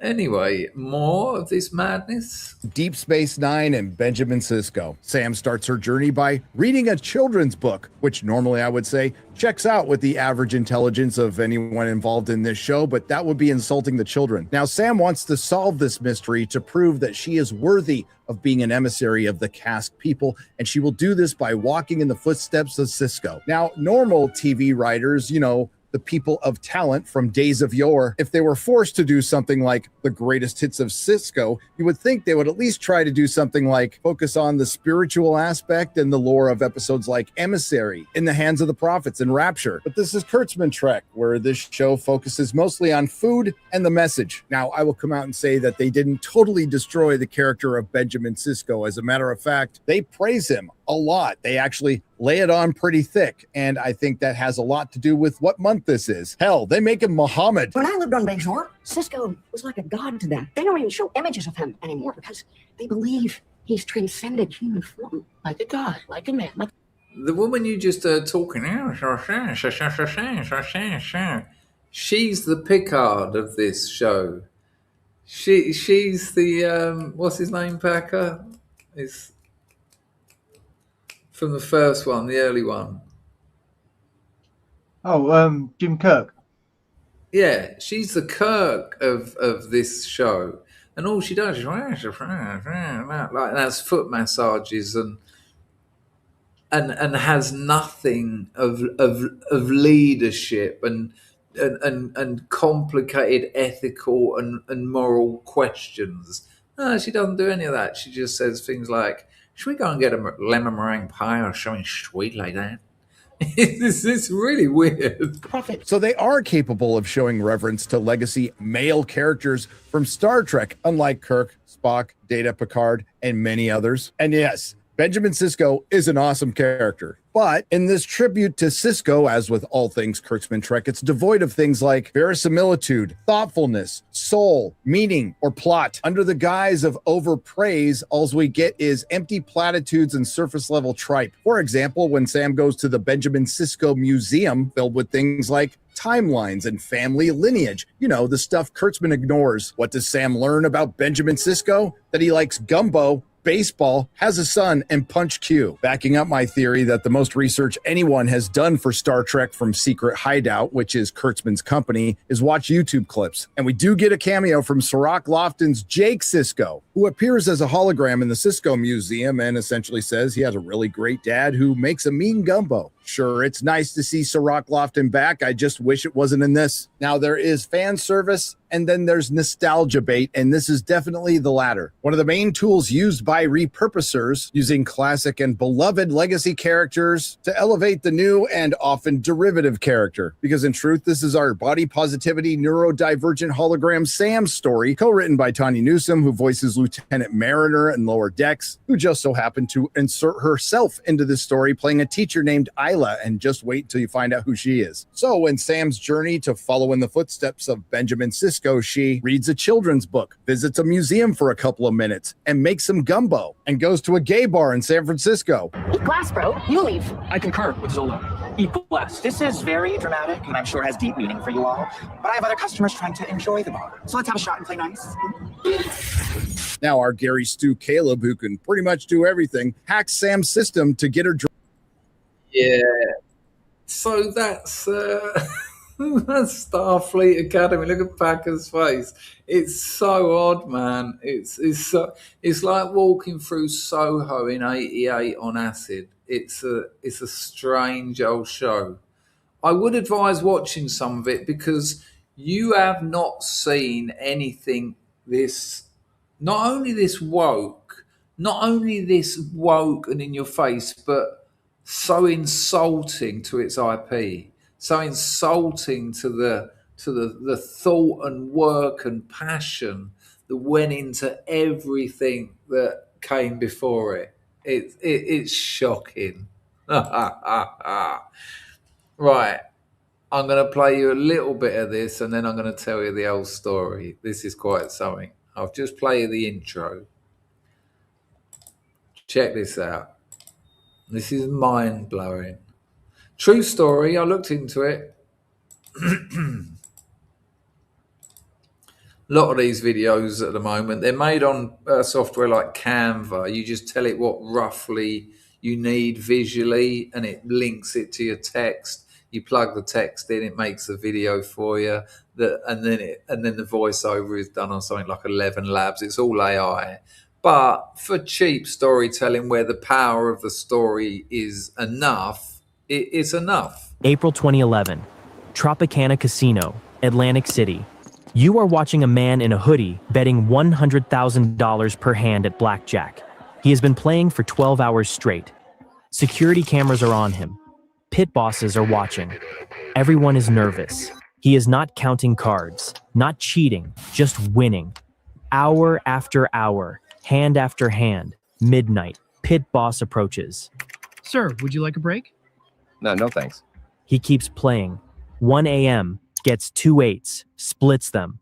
$200,000 on the table, wins both hands. The crowd watching erupts.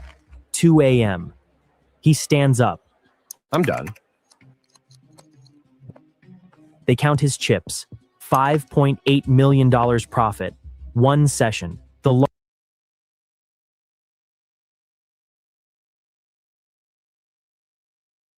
Right, so this is a true story. Check it out. Just search for the man who legally cheated 3 casinos out of $15 million.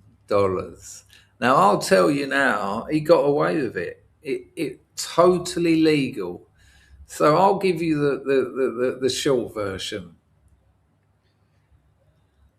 There was a place where gambling was illegal. It was a state in the US where gambling was illegal. If they wanted to gamble, they had to go to one of the neighbouring states, which was like a 4-hour drive, blah, blah, blah. And so that this particular state, I can't remember, Philadelphia maybe, said, let's legalise gambling. The money's incredible. It'll, help us out. So they legalised gambling.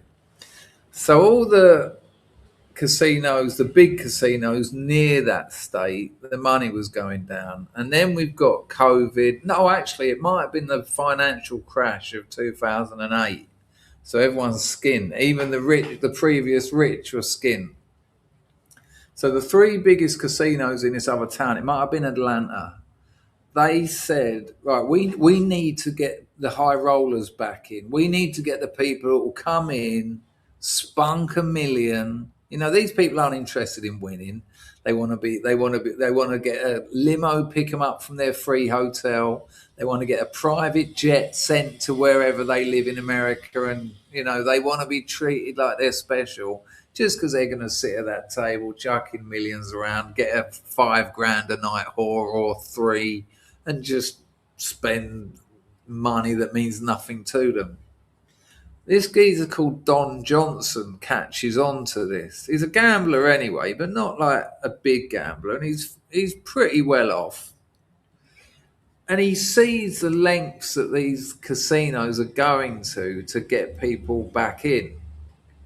And one of them is they're offering a 10 grand cash payback if you lose 100 grand. So if at the end of the night you're 200 grand down, they'll give you 20 grand back. So you've only lost 80 grand. Now it sounds like a lot of money to give someone. If you've lost 200 grand, we'll give you 20 grand back. But there's still 160 grand up on you. That sort of worked, but not really. The financial crash, the stock market had plummeted, all sorts of things had happened. So then they started the old, we'll pick you up, we'll do this, we'll give you the nicest penthouse suite, all this sort of stuff. And he thought, they're fucking desperate. And he was a known high-rolling gambler. And he thought, I've got a bit of leverage here. So he got hold of a load of PhD, doctoral and professor level mathematicians. And he said, right, listen, if I can get a 20 grand payback, not a 10 grand, a 20 grand, if I can get it so that they, and all these different things, like so that I can split aces and roll both of them, if I can get it, all these little things that are quite complex, even though they're only playing blackjack, but just little things that some casinos do, some casinos don't, because they give you a little bit more edge. In a casino, all games have got the edge. That's why casinos win. It is legal for them to have you over a barrel. That's why card counting is banned. Card counting isn't actually illegal. But if they spot you doing it, they've got it written into their contract, not that they can eject you for card counting. Let me just give you a brief what card counting is. In a casino, they'll usually use 6 packs of cards. They'll have them in the shoe. So there's 6 packs of cards. So it's pretty hard to keep track of what those cards are. You can't sort of, you need a photographic memory to be like, King, 10, 4, 3. But what you can do is give every card over 7 a 1 and every card below 7 -1. I think that's it. Something like that. And I think a 7 is just neutral. And as all the cards are going out, you just count and you keep a number.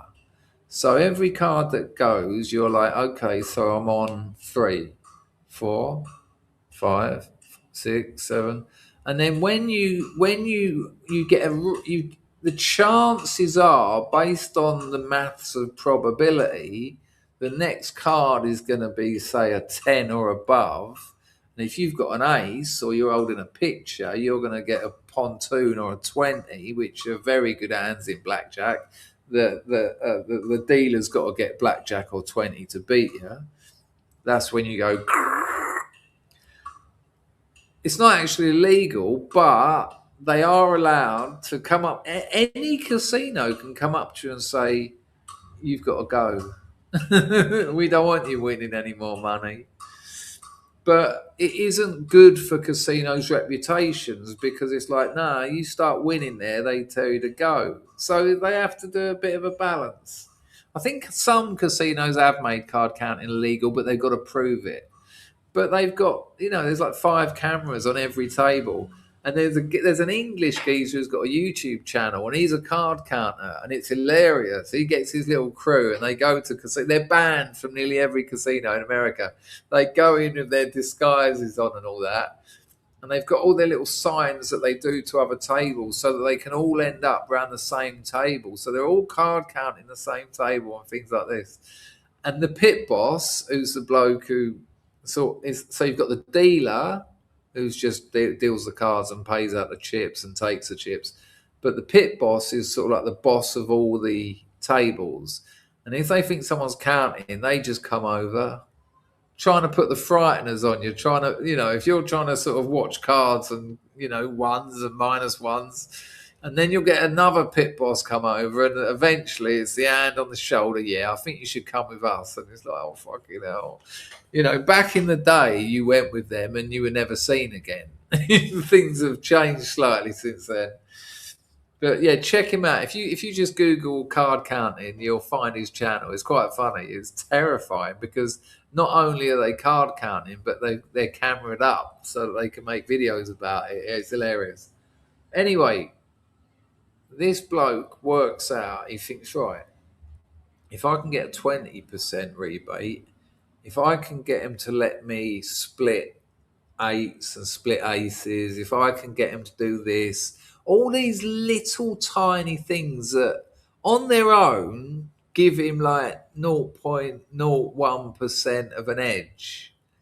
But if he can get him to agree to all of them, he actually gets the edge. So probability-wise, betting over an 8, 9, 10, 11-hour stretch, the edge is on him.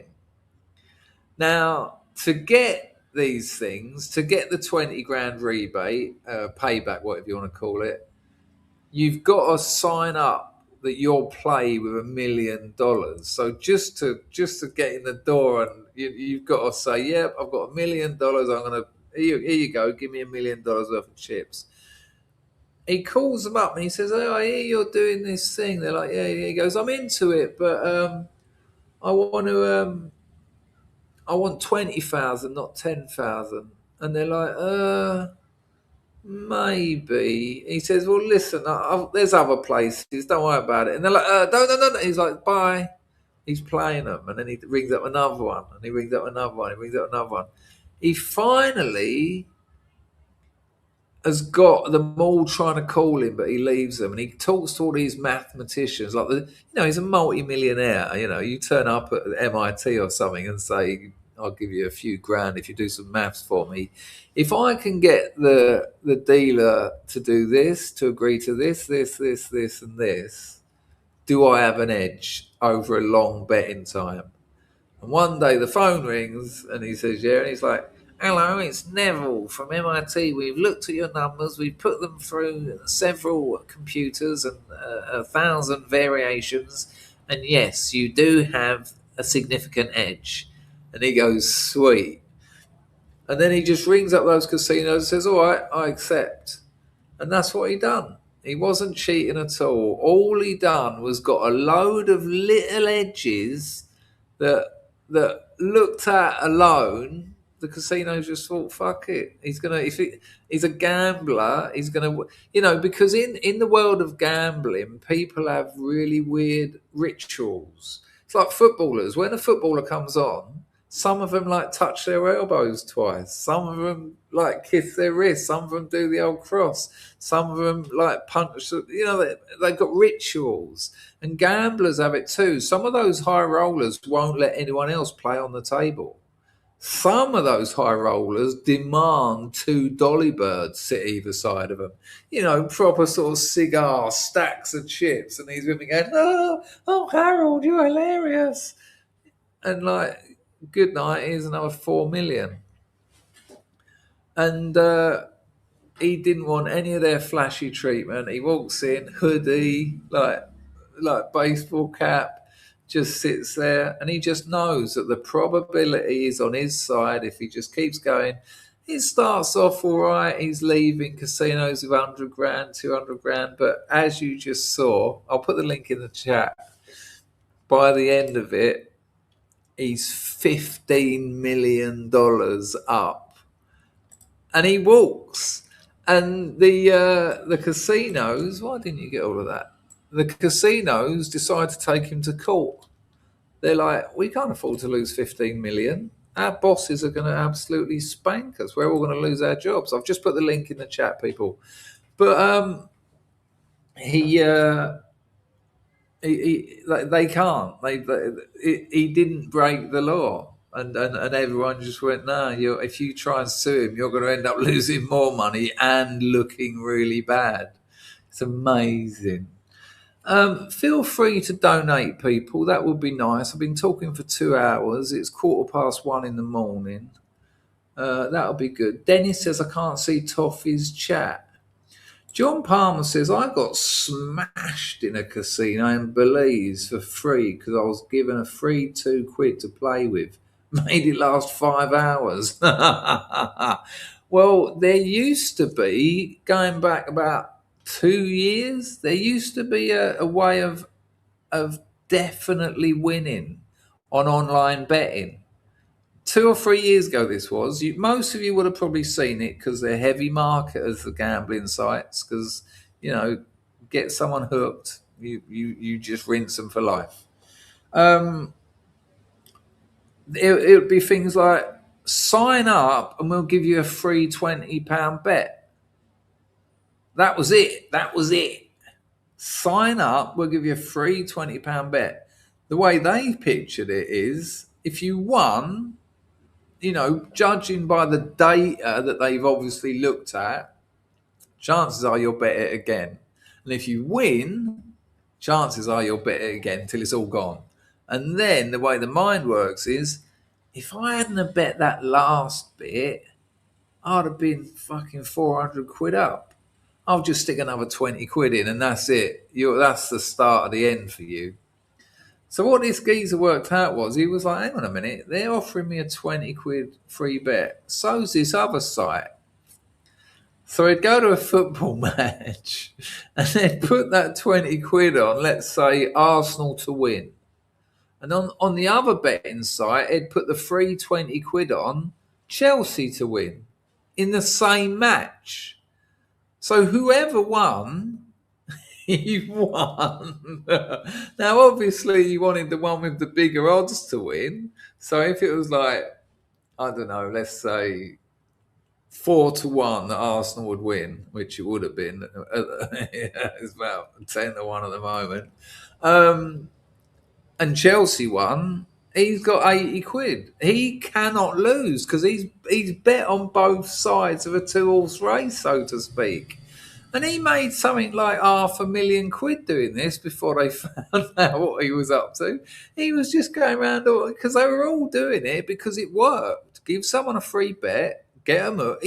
You've only got to hook like 5% of the people you give a free bet to, and you've got them for years, if not life, just spunking money. If you go to betting shops now and look at their free bets, they've all got caveats now. Free £20 bet. And then in the small print, when you bet £20, or free £20 bet, made in £2 bet, spread over 5 different, they've just protected themselves against that little con. It's incredible. Imagine the day that bloke worked that out. He just thought, hang on, if you're giving me that for nothing, I'll just bet on both teams. Imagine that day in that man's life. How it changed when he just thought, this can't be real. I'll give it a go. Signed up, I bet Arsenal to win. I bet Chelsea to win. The game finished. Chelsea lost. Bring 150 quid in his account. The other one, oh, sorry you lost. End that account. Sweet. End the other account. And then find 2 more. Bosh, next game. All right. Who have we got here? Spurs, Aston Villa. 20 quid on Spurs, 20 quid on Aston Villa. Hour and a half later, bosh, 300 quid in his account. He cannot lose. He just kept doing it for weeks and weeks and weeks, all day, every day. Imagine, you wouldn't tell a fucking soul, would you? Or would you? Packer, would you tell anyone? This is an interesting ethical question, chat. I'll put this out to you. Yeah, me and the missus have had this conversation. Oh, interesting. Like, if we came into a shit ton of money, right? And if it was in like, you know, a real big life-changing amount, no, we're not telling anyone. They advise you not to, don't they? They advise you not to. And I said to what, even closest family, and she went, "Oh, no, I'll tell my mum." I said, "Well, that's then no." She said, "I know you can't. No one means no one." And she went, "All right, then. No one." When I first set my business up, those first couple of years made me a very rich man, very, very rich. And I'd never known money before, and I didn't flaunt it, but it was obvious that, when you went from a pair of joggers and the same t-shirt every day to like $4,000 suit, something's happening. And then I started talking about it to friends. Oh, I've got this business fucking flying. Like, I've got staff, we're doing like, we're averaging about $4,000 a day. Then the phone starts ringing. Hello, Chris. I know it's been a while and that. You're like, yeah. Nice to hear from you, though. It's just my uncle needs some hospital treatment. And you're like, what's wrong with him? And they're like, well, he needs a new hip. He needs a hip replacement, and it's 2 years on the NHS. And and they're like, it's only $40,000. And you're like, yeah, nah. It gets really awkward. I've known so many people lose friends over it. You've had that conversation with your missus. But what about this one, Packer, and the chat? You discover something like the one I just told you, where you can bet. You get a free bet, a free 20 quid bet. You can bet on both sides. You can't lose.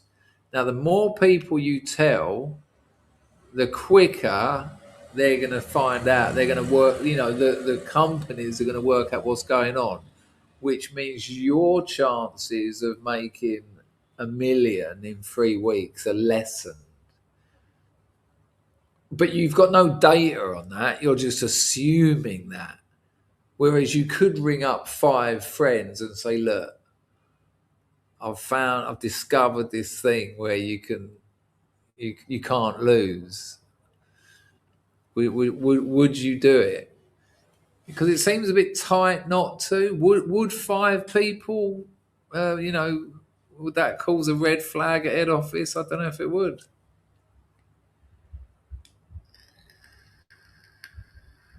You're muted, mate. Yeah, I probably would. I would help.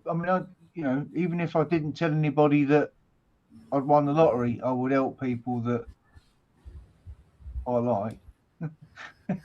My concern would be, hello, Emma Glass, how are you? I mean, yeah, that is a lot of buffaloes. It's a hell of a lot of buffaloes. My concern is that even though it looks like there's 10,000 betting sites out there, I'd assume, and I am only assuming, they're all owned by 5. They're just different like brands of like big companies. Like Betfred probably owns about I'm guessing, 20,000 smaller companies. And so they will have that. Hang on a minute. This Chris Dangerfield character, he's signing up for 10 accounts a day every day, and he's walking away with like 50 grand a day here. And then if the next day 10 people do it, and they're all going to tell 10 people, and then they're all going to tell 10 people, doesn't take long, does it, before There you go. Old Wolsey just said exactly what I said. Yeah. Look at that. Glass said my mate won the lottery and blew the lot. I mean, a bit of me respects that. Fuck it. Just spend it. But if you win the lottery, that's a lot of money. Invest half of it and spunk the rest. You can still there's still plenty of fun to be had. And then you've never got to worry about, oh, Jed bought me a future. Let's have a look and see what young Jed said. I hope you're well, Emma. I think I owe you an email, darling. I'll ping that off at some point. I've just been so busy. It's now 1:30. I've got to do some writing tonight, but we'll do another half hour. Feel free to put some coinage in. This is what young Jed has said. I've missed you, Jed. I've had a couple of those members chats. I don't know if people are getting those notifications. I sat there for 2 hours the other day on my Jack Jones. They're weird, just me going, hello. Jed says this.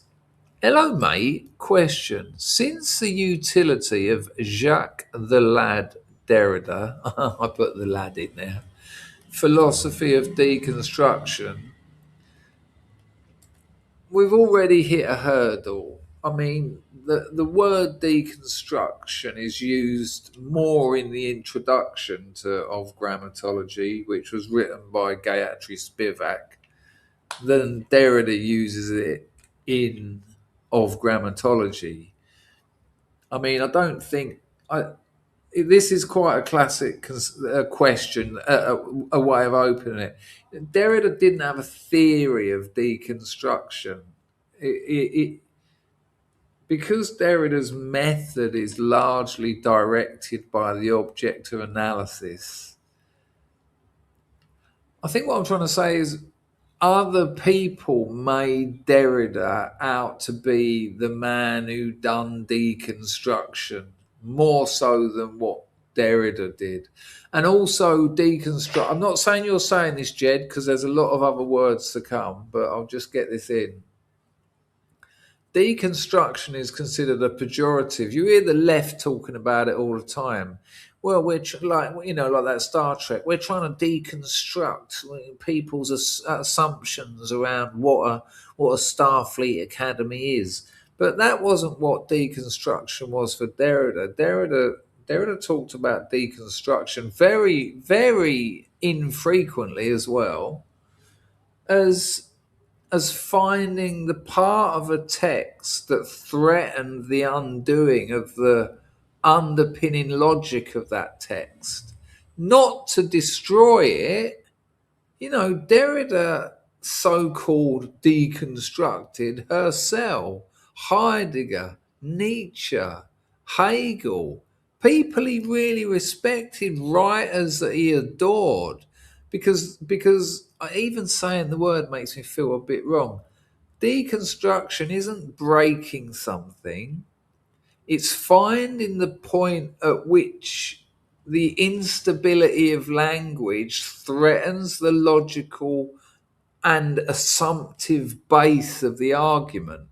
And when you find that, you can dialectically, like we were talking about earlier, resolve that contradiction and move the idea forward. So you don't deconstruct to go, nah, I told you it was rubbish. You do it to find out where it goes next. Where do these ideas, Nietzsche died. So let's find out where the contradictions are in his writing. And all philosophy, whatever that delimits happens to be, is riddled with contradictions. And that's what makes it amazing. Because if you can identify them, you can move the ideas onwards. You can find out where they go next. If like people say to me, Sigmund Freud, he was so inconsistent. His writing's full of contradictions. And it's like, yeah, good, because we can isolate those. Not isolate. We can identify those. We can rectify them, and then we can see what happens to that idea when that contradiction's been rectified and is allowed to grow. Anyway. Since the utility of Jacques Derrida's philosophy of deconstruction depends heavily on the existence of other people's work, of course, which is what makes it discourse rather than just guessing. Is it fair to summarize Derrida's work as the philosophical equivalent of sitting watching someone build a house and then pointing out ways it could have been done differently? Well, I don't think the analogy holds up because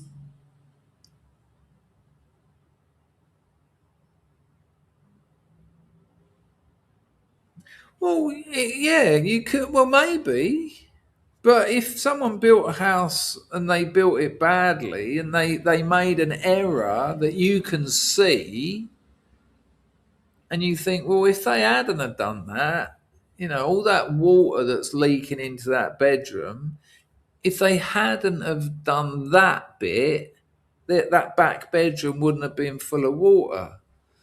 So I guess you could say that. A philosophical parasite of sorts. No ideas come from nowhere. That's what discourse is. Discourse is looking at what came before, looking at it, finding out what's wrong, where there are problems, where there are contradictions, and moving it forward. There's no philosopher, or any of what we would call the ones that have had an effect, the ones that are still talked about, perhaps. Like Hegel didn't just sit there one day and go, I think this, I'll write that down. No, he studied philosophy, found out what people thought before him. Nietzsche done the same. Heidegger done the same. That's what philosophers do. That's what makes what you're doing discourse rather than just what you think.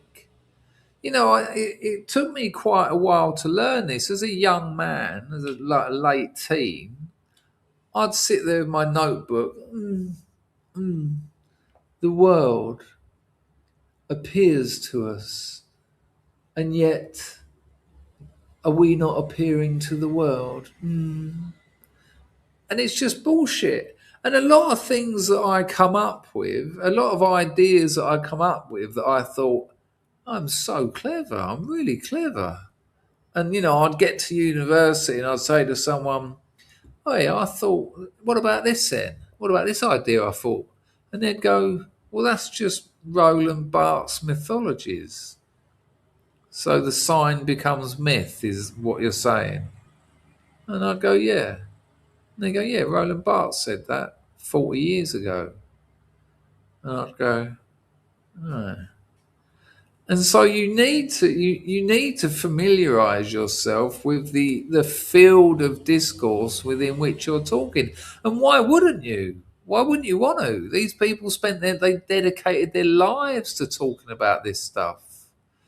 It would be absurd for you to think, no, I'm just going to ignore everything that's been said about this and just because you can't ignore it. You've inherited ideas from somewhere. And if you're not going to study people who've made an impact with their thought to the point where it's changed the way we live, ethically, morally, financially, culturally, whatever, there's an arrogance to that sort of, well, I think this, okay. No, you've got to be familiar with the field, and that's what makes it discourse rather than just you think.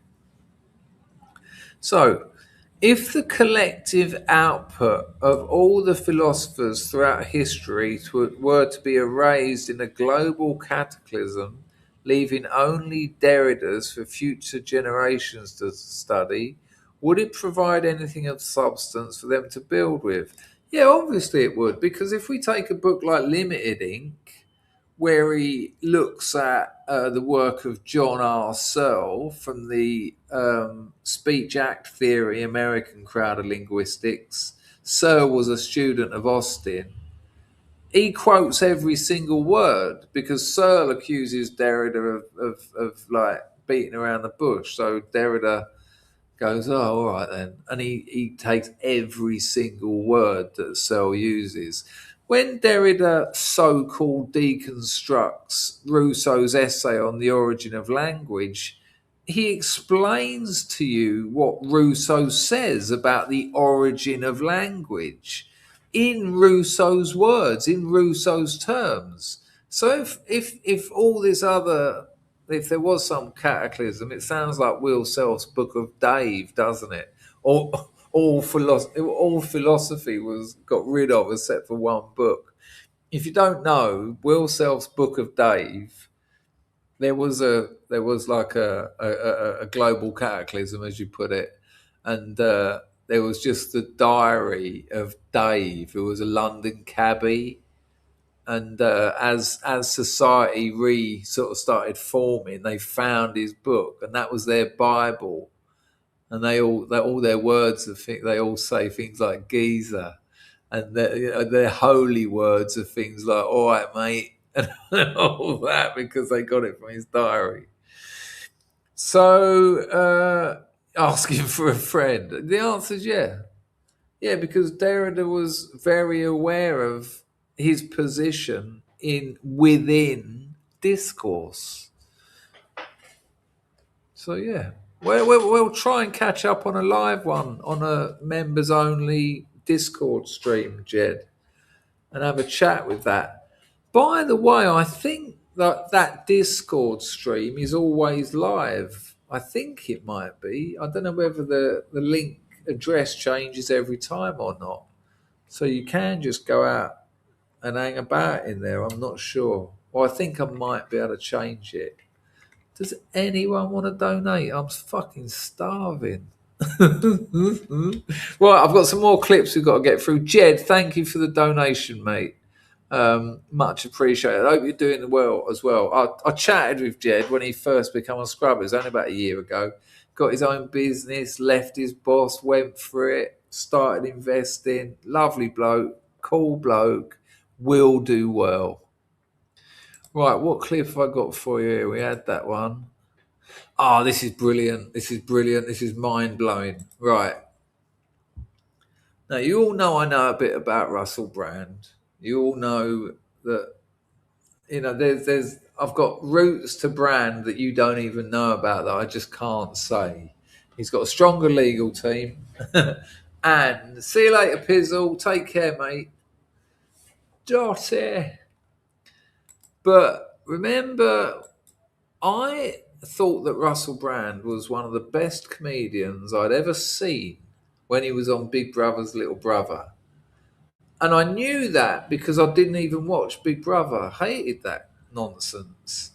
But when that show, Big Brother's Little Brother, Russell Brand was like so new and fresh and exciting and like walked a tightrope. I'd watch that show just to see Russell Brand. And I thought, wow, this geezer's got it going on. I don't even watch a show. One of my best friends, Trevor Locke, was on it. He'd be on the panel. He was Russell's sidekick on BBC Radio. He didn't even watch Big Brother's Little Brother, and he was on the panel. But he had a fan who would text him every day all the goings on in the house. So when Russell went, Trevor, what do you make of Charmaine's terrifying approaches towards all the little man, all that nonsense? And Trevor would have already read it on a text, and they'll say, well, I don't think it's going to turn out well for him. Neither of them had watched it. Very funny. Then he went mad and left. I mean, leftist. Emma Glass dropped a Lady Godiva. Bless you. This should buy the ingredients for a cake and some Ovaltine. Oh, between you and me, Glass, I've got a cinnamon swirl in the fridge because after this stream, I'm going to be up all night writing, and I make a lovely cup of tea and I have that cinnamon swirl, and I love it. Walter Benjamin said, if ever you're writing, you should create your perfect environment, and mine's a cinnamon swirl and a cup of tea. So that's what that'll be for. Thank you. I'll tell you what, that cinnamon swirl is only about 80p as well. It's fucking gorgeous. But put a 1 in the chat. Thank you, Emma. Thank you so much. Aprasha Kanatu. Drop. If you... Oh, what was I talking about now? My missus just got out of bed. I'm worried I'm keeping her up. Put a 1 in the chat if you've ever had a Cinnabon. Or a Cinnabon or a Cinnabon. They've just reached Cambodia, but I heard Louis C.K. do a bit about them years ago. Hello, chicken. What are you doing? Do your thing where you speak like an angry Cambodian old lady. She's been doing this thing recently. I've never heard it before. But she'll suddenly go, it's very strange. Are you going to do it, love?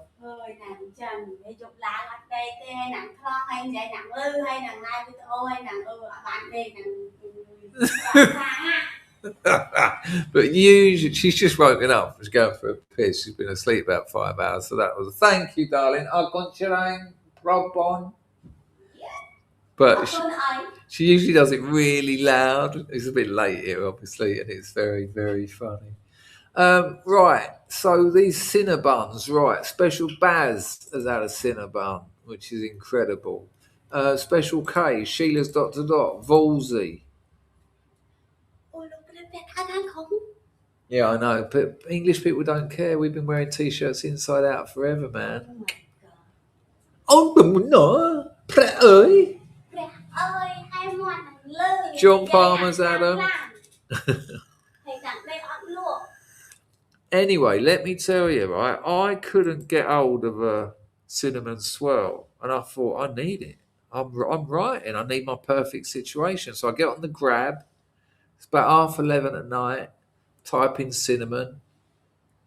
Grab, they're like a delivery service. Out here, the delivery costs like 20 cents. Poor bastards. I don't know how much money the driver's making out of it. And I found it. It said Cinnabon. And I thought Louis C.K. talked about that a couple of years ago. And he said in his bit, if you ever get to an airport, there's a shop called a Cinnabon. He said it's a cinnamon swirl. He said, but it's full of like golden syrup. He said when you pick it out of the box, and it comes in like a hamburger box, which isn't a good sign. The old sort of crushed hexagon sort of box. When you pick it up, all that sort of golden syrupy sort of treacle. It's like when you pick up a pizza and the cheese. There's so much of this like highly refined sugar. He said, but not only that, they'll heat it up for you so that all that sugar sort of just burns and crisps, and they'll warm up a little separate pot of like just the sweetest of sweet. And Louis C.K. says it's like a little pot of warm jism, that as if this £5 worth of butter, lard, animal fat and flour and refined sugar isn't enough. They give you another quarter litre of sweet industrial jism to pour on it. He says, as you're eating it, you can see yourself getting visibly fatter on the knees. Mate, it's disgusting. Like while you're eating it, you're in heaven, but afterwards you feel like a cheap whore. You feel like the food industry has just come along and stuck its sugary cock in your mouth until you've coughed up the phlegm of your identity and then swallowed that because it had a bit of sweetness to it. Right, so remember, I'm glad you enjoyed it, Ams. Anorak built for two wants to know whether he invited anyone. Well, that's the sort of thing you don't want, isn't it? That's the problem with eating things like Cinnabons at airports. Doing it here when the missus is asleep, I can just go, like, sort of scrape it. There's Backer, warm diabetes in a box. Yeah, don't forget your separate spunk jasm. And that's it. There you go. And go back the next day for another one. JP, I know that feeling so well. Yeah, it's gross, isn't it? I always get it with hamburgers. Whatever hamburger, this is dirty food. This is 100% real Angus beef. Oh, it's got Gouda cheese. Oh, this looks lovely. Oh, isn't this lovely? This isn't like a McDonald's one. And by the time you finish it, like, all that fucking mayonnaise, like the thought of mayonnaise. Packer's had a snide smile for the last 6 minutes because he knows the only sugar he's had has been in his booze for the last 2 years. He's probably healthier than the rest of us put together on his meat diet. And fair play to him for it. I do eat sugar, Chris. I am known to eat a Kit Kat or something like that occasionally. But I'll do it just for the high. Now it's brilliant. You get a sugar buzz off of a Kit Kat. Yeah, I get all my toys out and then I run around for about 10 minutes screaming, and then I sit in the corner and cry. Well, don't have a Cinnabon, man, because I promise you'll leave the ground. They'll have trouble pulling you off the ceiling. It is intense. Let me see if I can quickly find a video of them actually trying to promote it. That'd be interesting. See, because there's no way of making it look like it. Well, maybe there is. Cinnabon. Cinnabon, that's it. Cinnabon. It's a brand. It's a special one.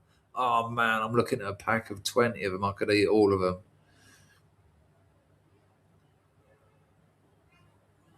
Interestingly, there's... they're all like really nice. Oh, the real reason why Cinnabon cinnamon rolls are so delicious. They all look amazing, but I'm telling you, fucking hell, I even tells you how to make your own. Don't you ever do? Oh, the geezer here who eats 25 Cinnabons, which is 22,000 calories. All right, enough of that. I don't want to get Packer hungry. Wolfie ate a whole Toblerone yesterday. You know who else has got a Toblerone addiction? Do you know, Packer? Sort of thing I think you'd know, actually. He got quite badly into them. No, who? Alan Partridge. It was hilarious. He talked about it like it was a crack addiction. It was so funny. They are delicious, though, to be fair. Toblerones, yeah, they got those lovely little bits of nougat, but not enough to nougat you out, just enough to make you want more. Right, people, Russell Brand, one of the funniest comedians, and like, you know, I might, just because I was a comedian, it doesn't mean I can judge comedians better than you can. Darling, can you get me some water, please? Thank you. Are you stoned? You stoned? I bought her a THC vape.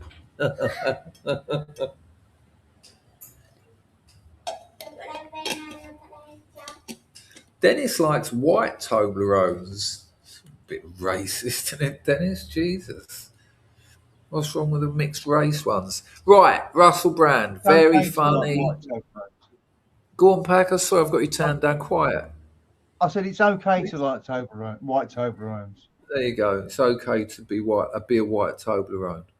Right. So just remember the whole Russell Brand story, and then he went left wing. Then he called for a revolution. Then he said vote for what's his name, Cormac McCarthy. What's his name? Jeremy Cormac McCarthy. That's it. And then he got in a bit of trouble, didn't he? And then he suddenly started going right on the right. Oh, why are they trying to shut me down? Oh, maybe it's because I'm right wing. Then they got him to perform at AmFest, America Fest. It's an annual celebration of the whole Turning Point USA thing, right? If you haven't seen this, when I saw it, I know the fella. I've sat in rooms with him. I know what he gets up to and I know how he thinks.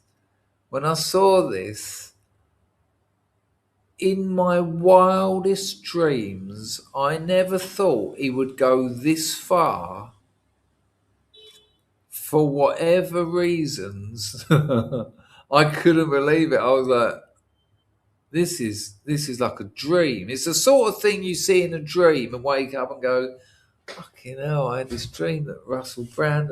I don't want to. If any of you saw it, Carmack McCartney, let's just keep them coming. A bit of alliteration gets the laughs.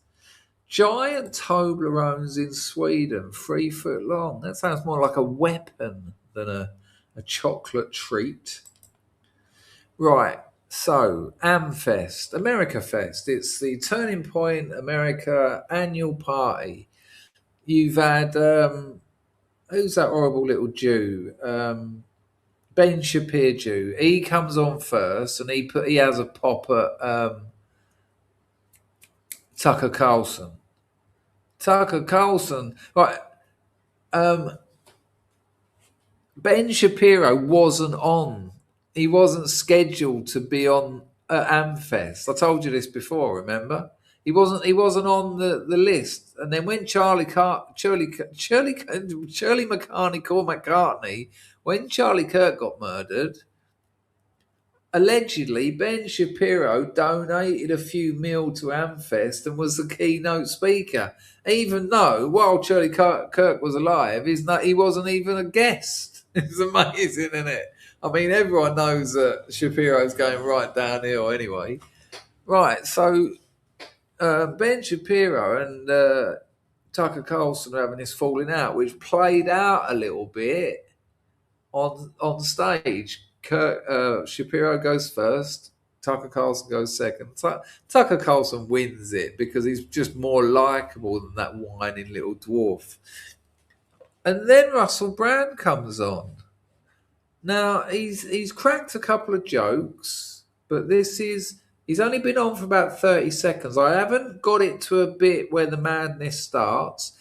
This is nothing against Jesus Christ. I'm absolutely loving the growth in Christianity globally. I'm absolutely loving the growth in cultural Christianity globally. I've got not a problem with that at all. And I also have got to give a little bit of perspective to the way Christianity is treated in American politics, which is very different from in the UK. In America, if you're not a believer in Jesus Christ, you don't win an election. It's that simple. It's that simple. Whether you're a Democrat or a Republican, you might as well just not bother. So there is a bit of context there. But remember who this bloke is you're looking at. Remember, this is Russell Brand, who used to tell stories about having fivesomes and, and that's all right. I used to tell some dirty stories and all that as well. But this is weird. This is quite old now, but this is weird. Ladies and gentlemen, I present you Russell Brand. I'll try and let it run for a bit. I'll try not to interrupt too much. Here we go.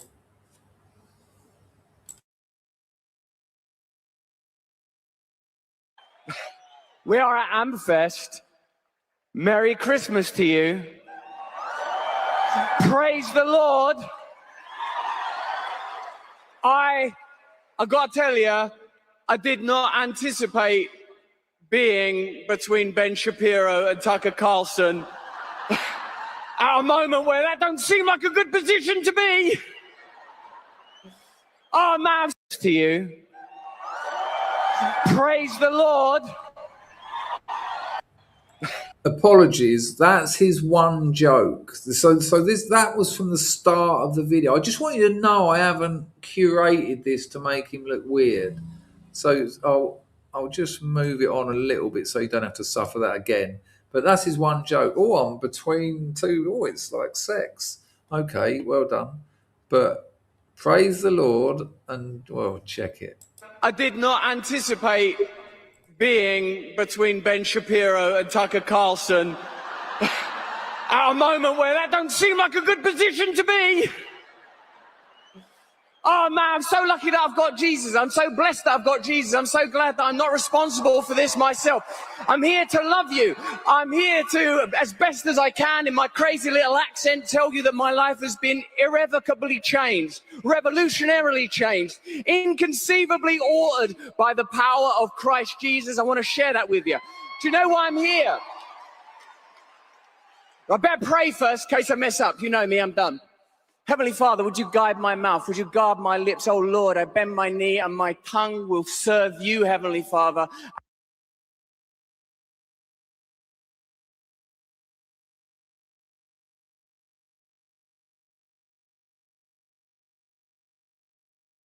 And no other. Thank you, Lord, for your Son, Jesus Christ, who died that we may know eternal life, but may we know eternity here in this moment, Lord. There is no statute of limitations on love thy neighbor. The whole world is out. Have you been checking Packer's boat race during this? I imagine every scrub has got pretty much the same face. This is about the 5th time I'm watching it. I still just cannot cope with it. Our neighbor. We were intended to be one family, Heavenly Father. You gave your life, you gave your blood, and may the covenant of your blood cover us all. I pray, Father, for the eternal soul of Charlie Kirk. I thank you for his sacrifice, and I thank you, Lord, that we have this opportunity to be here in unity, the opportunity for true unity, the opportunity for community, the opportunity to be different, Lord. I thank you, Heavenly Father, for Erica Kirk's boldness and her bravery and for her example of forgiveness. And surely if she can forgive the people of the man responsible, Lord, for the murder of her husband, surely this principle of forgiveness is something that we can all extend. Lord, may we know your grace, may we live in your grace, and particularly when it's expensive to us, when it costs us something, may we enter into your kingdom, a kingdom of love. May we put aside petty squabbles and disputes, Lord, and may we move into a new era of grace in your glory. I pray for the kingdoms to merge. I pray for your return. I pray that we participate in making straight the paths. In the holy name of Jesus Christ, I pray, amen. Hey, I want to talk to you about change, and I want to talk to you about authority. I've had an unusual life. I used to be a Hollywood, I don't want to say Hollywood movie star, but I was starred in some movies, you know. Yeah, and you're going to be in court very quickly. So that is bizarre. I don't usually do this to you, Picard, but what did you make of that? You look dumbfounded, son. Yeah, most of it was cringeworthy. He really threw me when he told everybody where his tongue was going to be. Finally, it's good to know that he was only going to serve the Lord with his tongue. I thought, finally, we know where it is. And the rest of it was just him pleading for his own forgiveness, wasn't it? It was absolutely that. Like, please forgive me. Yeah, and also it's curating a person who will look very different in the dock. You know, if he can keep this up, which he will, and you know, it might be, I don't know, it might be absolutely serious. It might be absolutely sincere. It might be. There's no way of telling, but but I mean, getting down on his knee, let's say a prayer first. If it was sincere, he'd hello, be telling the Lars. truth, wouldn't he? But I'm not going to play anymore, but it does not stop there. He keeps, you know, it's almost like at the end of every sentence or everything, every sort of point he makes, he asks for the Lord Jesus Christ to come and put his hand on his head and relieve him of his sins, and it's like, yeah, all right, we get it. You're going to court. Vol says that Mrs. Packer's got a bucket on standby. No, Yeah, if you'd have played Star Trek now, Star Trek would have been much easier viewing.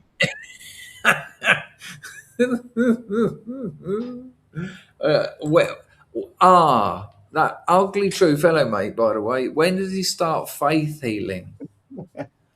He already has. He sells merch. Let me see if I can find it. Hang on.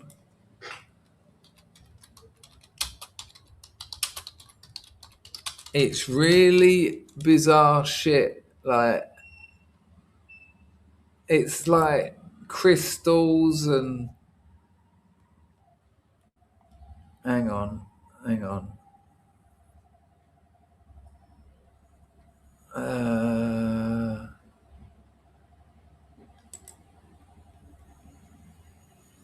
I think I'm in a different grift. Oh my days! Check this out. Can you see that?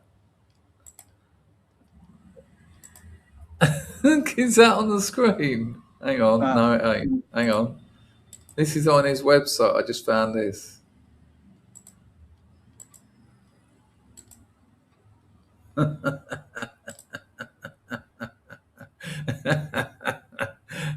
I mean, literally a dove and some crosses and some white clouds. Are you fucking joking? Unfortunately, no, he's not. But I'm sure he's got some like crystals and things that he says if you wear this, it keeps you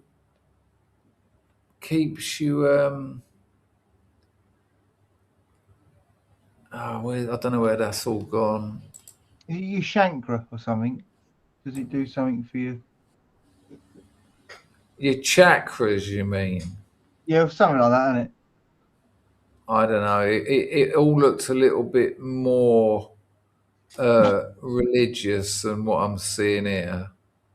No way. Hang on. Have a look at this t-shirt. Please get through my Mongolian VPN. Yeah, did you fancy this t-shirt? Hang on, how do I get that? We got the whole world in his hands. He's got the whole world in his... Look at that. My God. I mean, you've got around it to culture, not him. I mean, he's almost like a pinball in a machine that's just bounced around and, will come out of it either in prison or dead or something. But I love the Russell Christ. Right, let me get through these clips because I've got some good ones for you. They're a little bit more light-hearted. Hang on.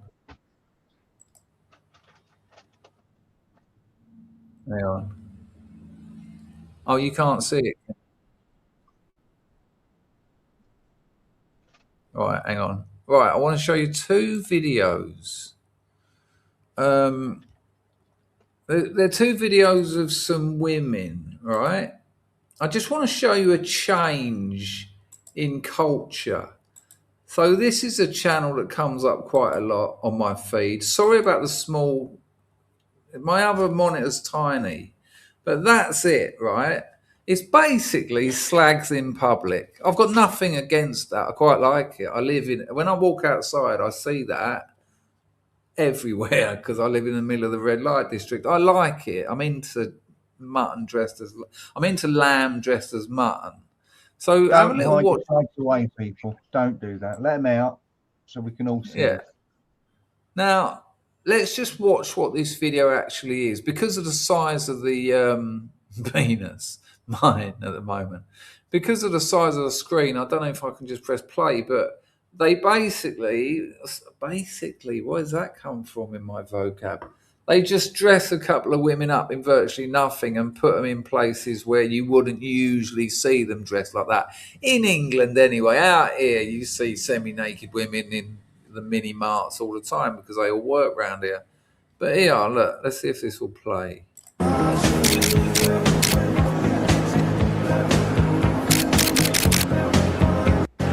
That's it. And it started again, look.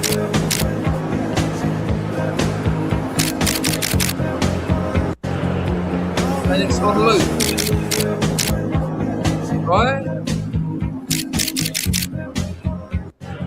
And that's it.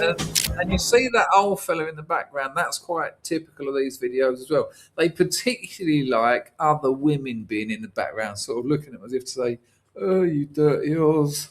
But they're always old women. And it's like, well, what do you think? You know, they're playing different hands at that time in life.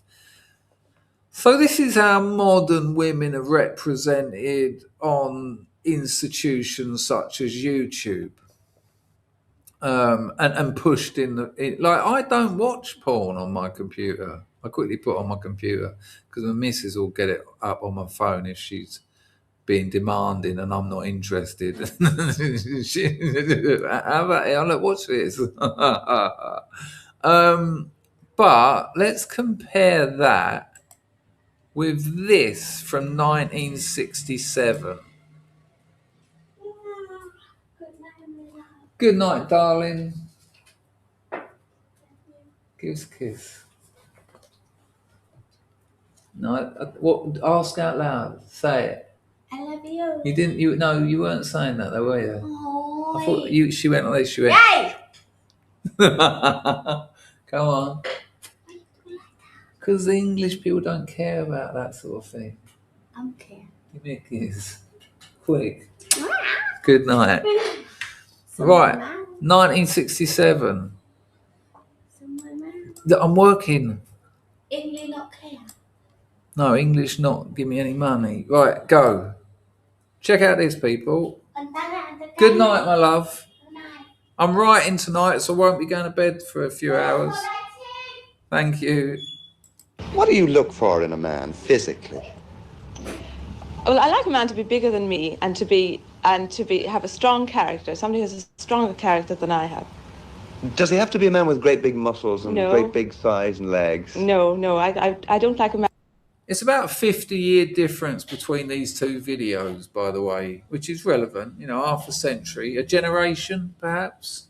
Man who's too preoccupied with his own masculinity. What about skinny fellas? The skinny fellas are okay, depending on their character. Well, I'm very attracted to men who are able to sing and play music, interested in music and singing. Do they have to be physically big men? Oh, no, not necessarily. No, I like the people who are slim and trim. What do you look for in a man when you want to find him attractive? Well, I like, A peculiar question. What do you look for in a man when you want to find them attractive? She's essentially the question sneaks in a bit of deception. What do you look for when you want to find them attractive? I'd have said, well, I either do or I don't. If I want to, well, actually, that's a lie. I mean, like I said, I like lamb dressed as mutton, so I can quite easily make someone look how I want to. So continue. Proportioned man, around 6 foot in height, and not too lean and not too fat. Does he have to be a fellow with a lot of muscle? Oh no, I find those muscular men rather revolting to look at. You know, these fellows all muscles now. What do you look for then in a man? Well, Carl, I don't go out with a specific idea in mind, but I do find that I think she looks for a woman, to be honest. I think certain people are attractive, and they're usually fairly slim and athletic type people, but they're not enormous, big, sort of Apollo type specimens of humanity, which I find. It's weird, isn't it? She doesn't have the vocabulary that you'd expect these days. These days, she'd have said, I'm not into gym bros. You know, she'd have said something like that. But it's quite interesting that she had to default to an Apollo type character, which is, that's going back a while, going back to Roman gods. Rather disgusting looking. Why do you find this so? Well, the problem if you go to an Apollo place and start doing bodybuilding and so on is that you will get an Apollo place. She actually doesn't, like, gym isn't part of the doxa. That's amazing. Overweight. Let's have that again. I think that's what she said. Disgusting looking. Why do you find this so? Well, the problem if you go to an Apollo place and start doing bodybuilding and so on is that you will get overweight, or you will get so developed that you look rather like what you might expect to find in a zoo, for example. I like him to be taller than me, not too heavy. What about? Interesting that all of them have said they want their men to be taller than them, not necessarily muscular. Two of them actually said lean. One said skinny, and that's just so natural. It's so natural. A woman wants someone who can protect them. Me and my missus, sometimes I freak her out by sort of spreading my feet, bending my knees together. I'm quite flexible because I've been doing yoga for 35 years, and I can sort of get down to her height without having to sit down, sort of thing. She'll come around the corner and I'll go, "Hello, love," and she'll go, "Ah!" And she just can't stand it, the thought of us being the same height. And I say to her, what? I said, "Would you be with me if we were the same height?" And she's like, "No." She said, I like it. You're a tall, strong man." And like these days, that it's not an insult, but it's just not considered. It's just not considered something you're allowed to say. The enemy of the culture war isn't people, it's nature. Because nature is the umbrella of people. About muscles? No, muscles being trying to put me off too much, certain amount. Okay. What physical attributes do you admire in a man? Well, personally, I don't really go for the physical point of view at all. I would prefer personality. But I would prefer a man to be, well, anything from 5'10" to 6 foot. Again, 5'10" is a bit generous. But, and then also the innocence between the two videos, a couple of slags in the supermarket. Again, I'm not knocking that. It's sexy. But the innocence that has just been lost in such a short space of time. These, they're well spoken. They're trying to put across an articulate, kind of, they're considering their responses. They're not stupid. And one of the things, when Mark Dice does his on the streets thing, and they're just thick as shit. Like, he says something like, name 5 states in America, and they say Australia and things like that, and then they just giggle and walk off. Like, it's not a question of not knowing things. It's just a question of knowing your level. And if you accept your level, you're not trying to be more, or ironically these days trying to be less. I find so many women, especially Western women essentially, trying to be less. The whole I hate reading, I hate books, all of that. It's got that sort of attempting to be less. And these women are, they've done their best to try and improve themselves and to be articulate and to be attractive in the way that they're not trying to be anything they're not, above or below. Not very muscly, which I think most Irish men are very brawny and, ugly looking. But I prefer him to, if he had large bone structure, to be just fairly well covered. Well, when I first see a man, first of all, I like to see what kind of personality he has. His physical attraction isn't that much to me. Yeah, and damn right, because you've got to live with that, and that physical attraction is going to drop out the window after about 5 years. Yeah, I just thought that was interesting looking at those two videos together. I mean, look at that. Look at that compared to that one.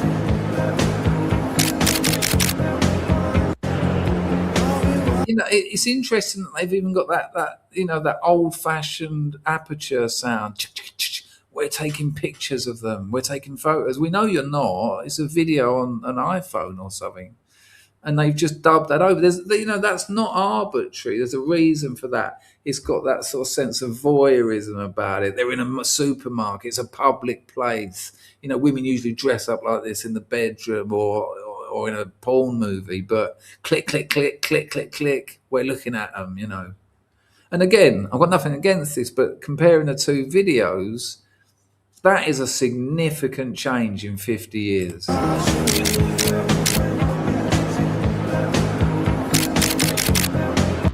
Okay, right, a couple more clips and we'll knock this on the head. This is hilarious. This is hilarious.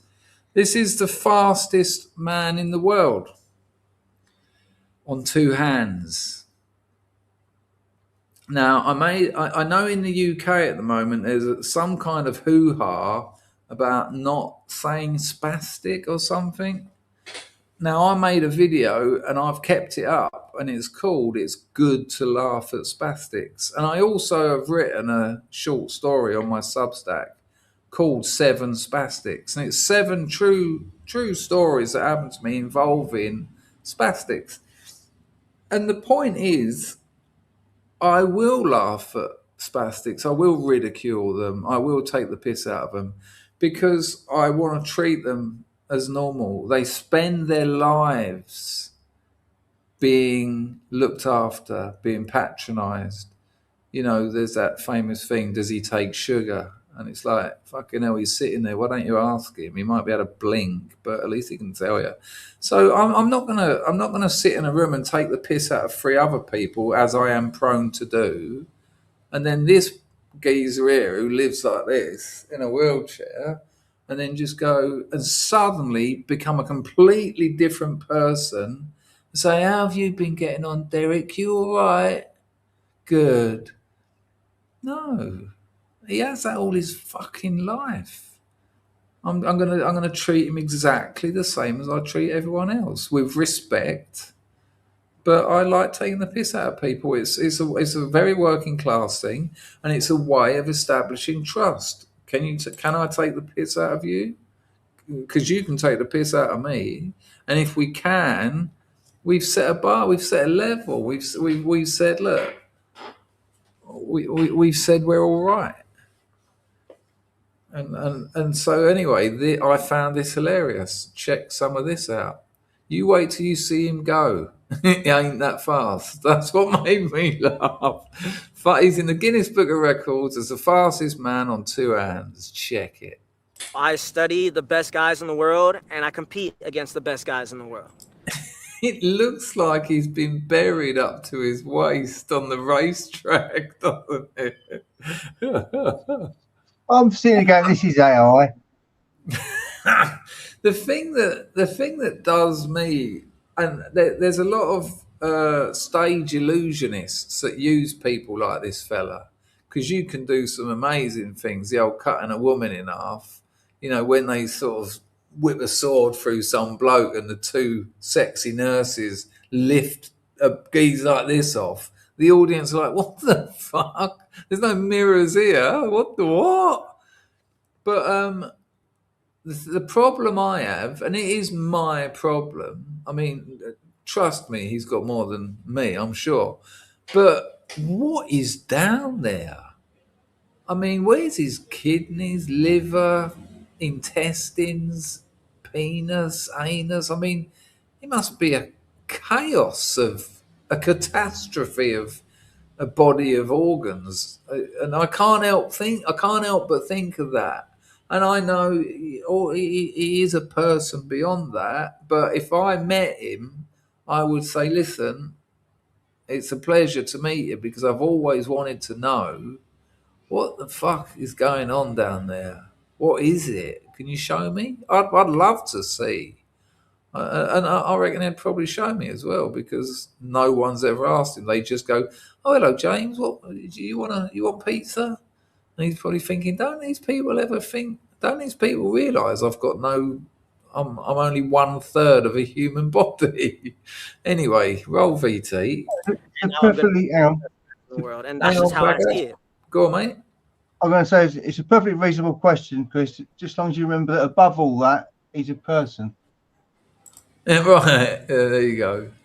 Yes, I do want to change the caption settings. I want the captions off.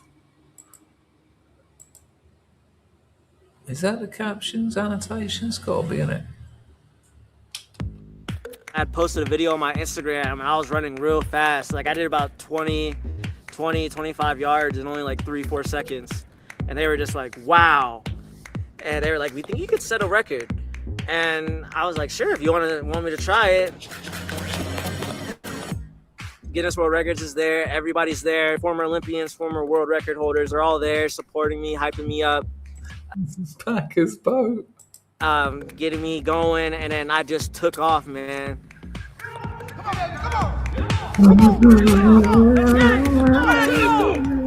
And the crazy thing was, my first... I'll tell you what it means. It reminds me of when we used to get like really cheap computer games, like in the 80s, and something like that had happened, and you'd all be crying with laughter because the sprite had corrupted or something. He'd left his legs on like another page, and he's got half a body running across the screen. Let's just see that clip again. I just want to test this. I just want to test it. I will treat these people the same as I treat anyone else. We've all got problems. Yes. Yep. He's got extensive problems. Yep. I'll accept all that. But if you reckon you can watch this without laughing, well, try. Let me know in the chat if you manage it.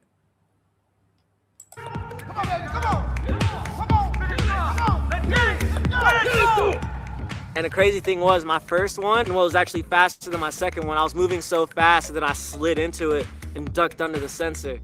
So I had to go do it again.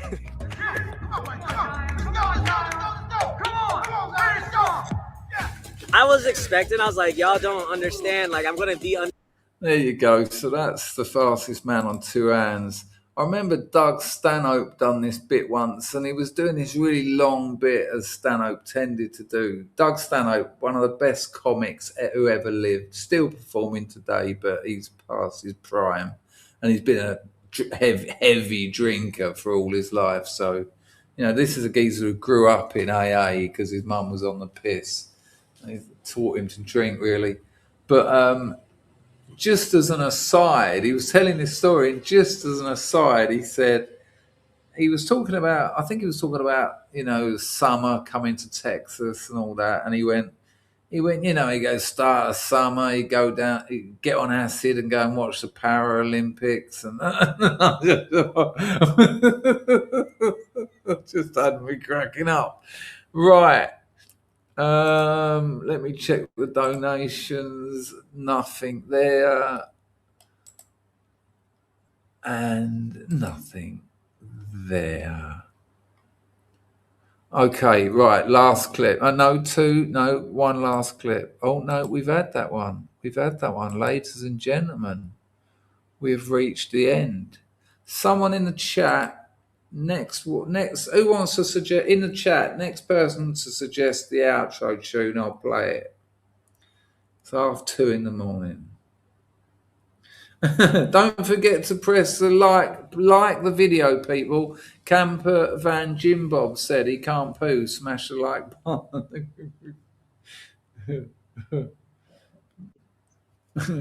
Bill says never stop taking the piss out of me. I won't do that, Bill. Of course not. Saw Stanhope on Kevin Brennan's show. I don't know who Kevin Brennan is. Was Stanhope any good? I talk to Stanhope occasionally. Email him. I've made some proper. It's going to be Mandom. There you go. Baz went for the Mandom. Good Jared choice. says, I'll leave you to read Jared's comments. Fucking hell. Don't forget, I owe a few people videos for the don't Freudian slip there. Buy me a coffee. They will come through. I will be putting your comments on the screen as the music is playing. Oh, hang on a minute. City beat Liverpool. Bollocks. Bollocks. Arsenal would have been 9 points ahead. 2-1 at Anfield as well. Bollocks. I didn't need to see that right now. We're still 7 points ahead. Packer, I'll let you go, son. Thank you, mate. Aprasha Kanatu. Tata, we'll have a little debrief. Thanks for having me. It's always a See you all later. pleasure. It's all mine. Show Packer some love in the chat, people. We done a stream the other night, and he wasn't here for the first 45 minutes. Oh, I was all of a tiz. I was. Let me just sort this out. Right, I can't believe that football result. That has essentially kept Man City's title dreams alive. Gutted, absolutely gutted. I will be putting your messages on the screen as the music plays, and look after yourselves. I'll try and get a stream done midweek, and then it'll be next weekend. And I'll try and get a couple of videos made. I've just got so much writing to do at the moment, because that's what I do for a living. City scored in the 94th minute. Bollocks. I'd have taken a draw all day long. Bollocks. Bollocks. I hate football. I really hate football. Here we go, people. Here's a lovely bit of music. Look after yourselves. I'll see you midweek. I'll see you the weekend. Thanks to everyone who donated. Thanks to everyone who turned up. Massive thanks to Packer. And here's a bit of music you all know and love. I'll get my boat off the screen. Ta-da! Ta-da!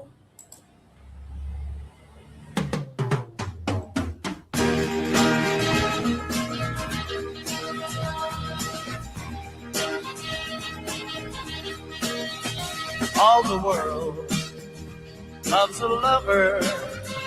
All the girls in every land are meant to know. The joy of loving is to live in the world of man.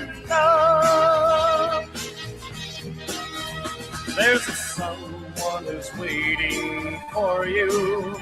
Soon the world will be yours for a time. Music starts to play, night will turn to day. Darkness disappears when the one you love is near. You're in man. All the world loves a lover. All the girls in every land are meant to know. Joy of loving is to live in the world of mankind. There's a place that is waiting for you, a world where the best in life is free, where time is always spring, happiness is king. Dreams you dream come true when the one you love loves you. You're in man. I hope you all enjoyed the stream. I got some bits sorted out. We had some OGs on the phone. Absolutely lovely. Enjoyed myself. Now I'm going to get more cinnamon swirls, make them fine and see. Look out for the next Substack talk. Might go live tonight. Hello, people.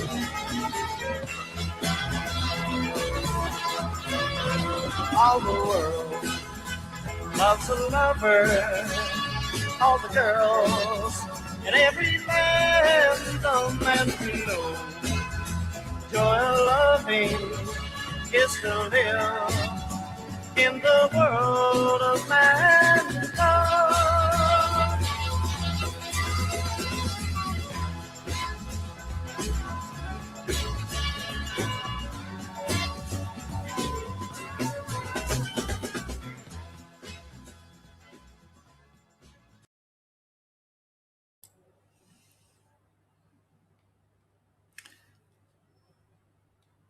I don't know where I've gone. I don't know where I've gone. Oh, there I am. Oh, I've gone again. Hang on. There you go. Thank you, Packer, for your kind donation. See you midweek. See you weekend. If I don't see you midweek, it's just because I'm too knackered. That football. Oh yeah, I just want to, just before you go, this sports ball thing, right? Unless you do nothing in your life except for engage with political change to support a cause and have absolutely no hobbies. I mean, if you listen to music, you know, you sound music people, or if you watch films, you know, you movie enjoyer. You know, the insult sports ball exposes the lack of insult because it's just naming what it is and what it uses. That's not an insult. It's like someone who plays the violin and you go into them violin and bow. So, you know, give up.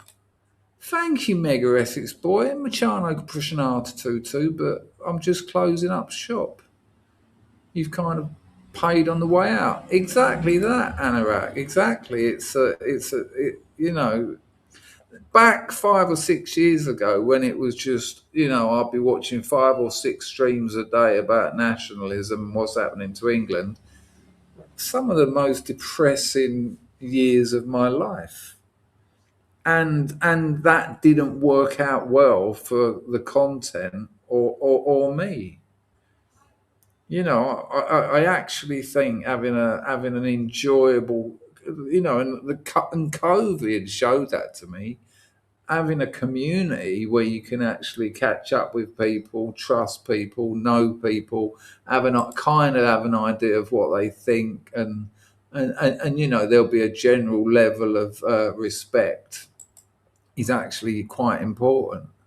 And I could only say the same fucking things every time. You know, I've done my job. Look after yourselves. Ta-ta. Hoi,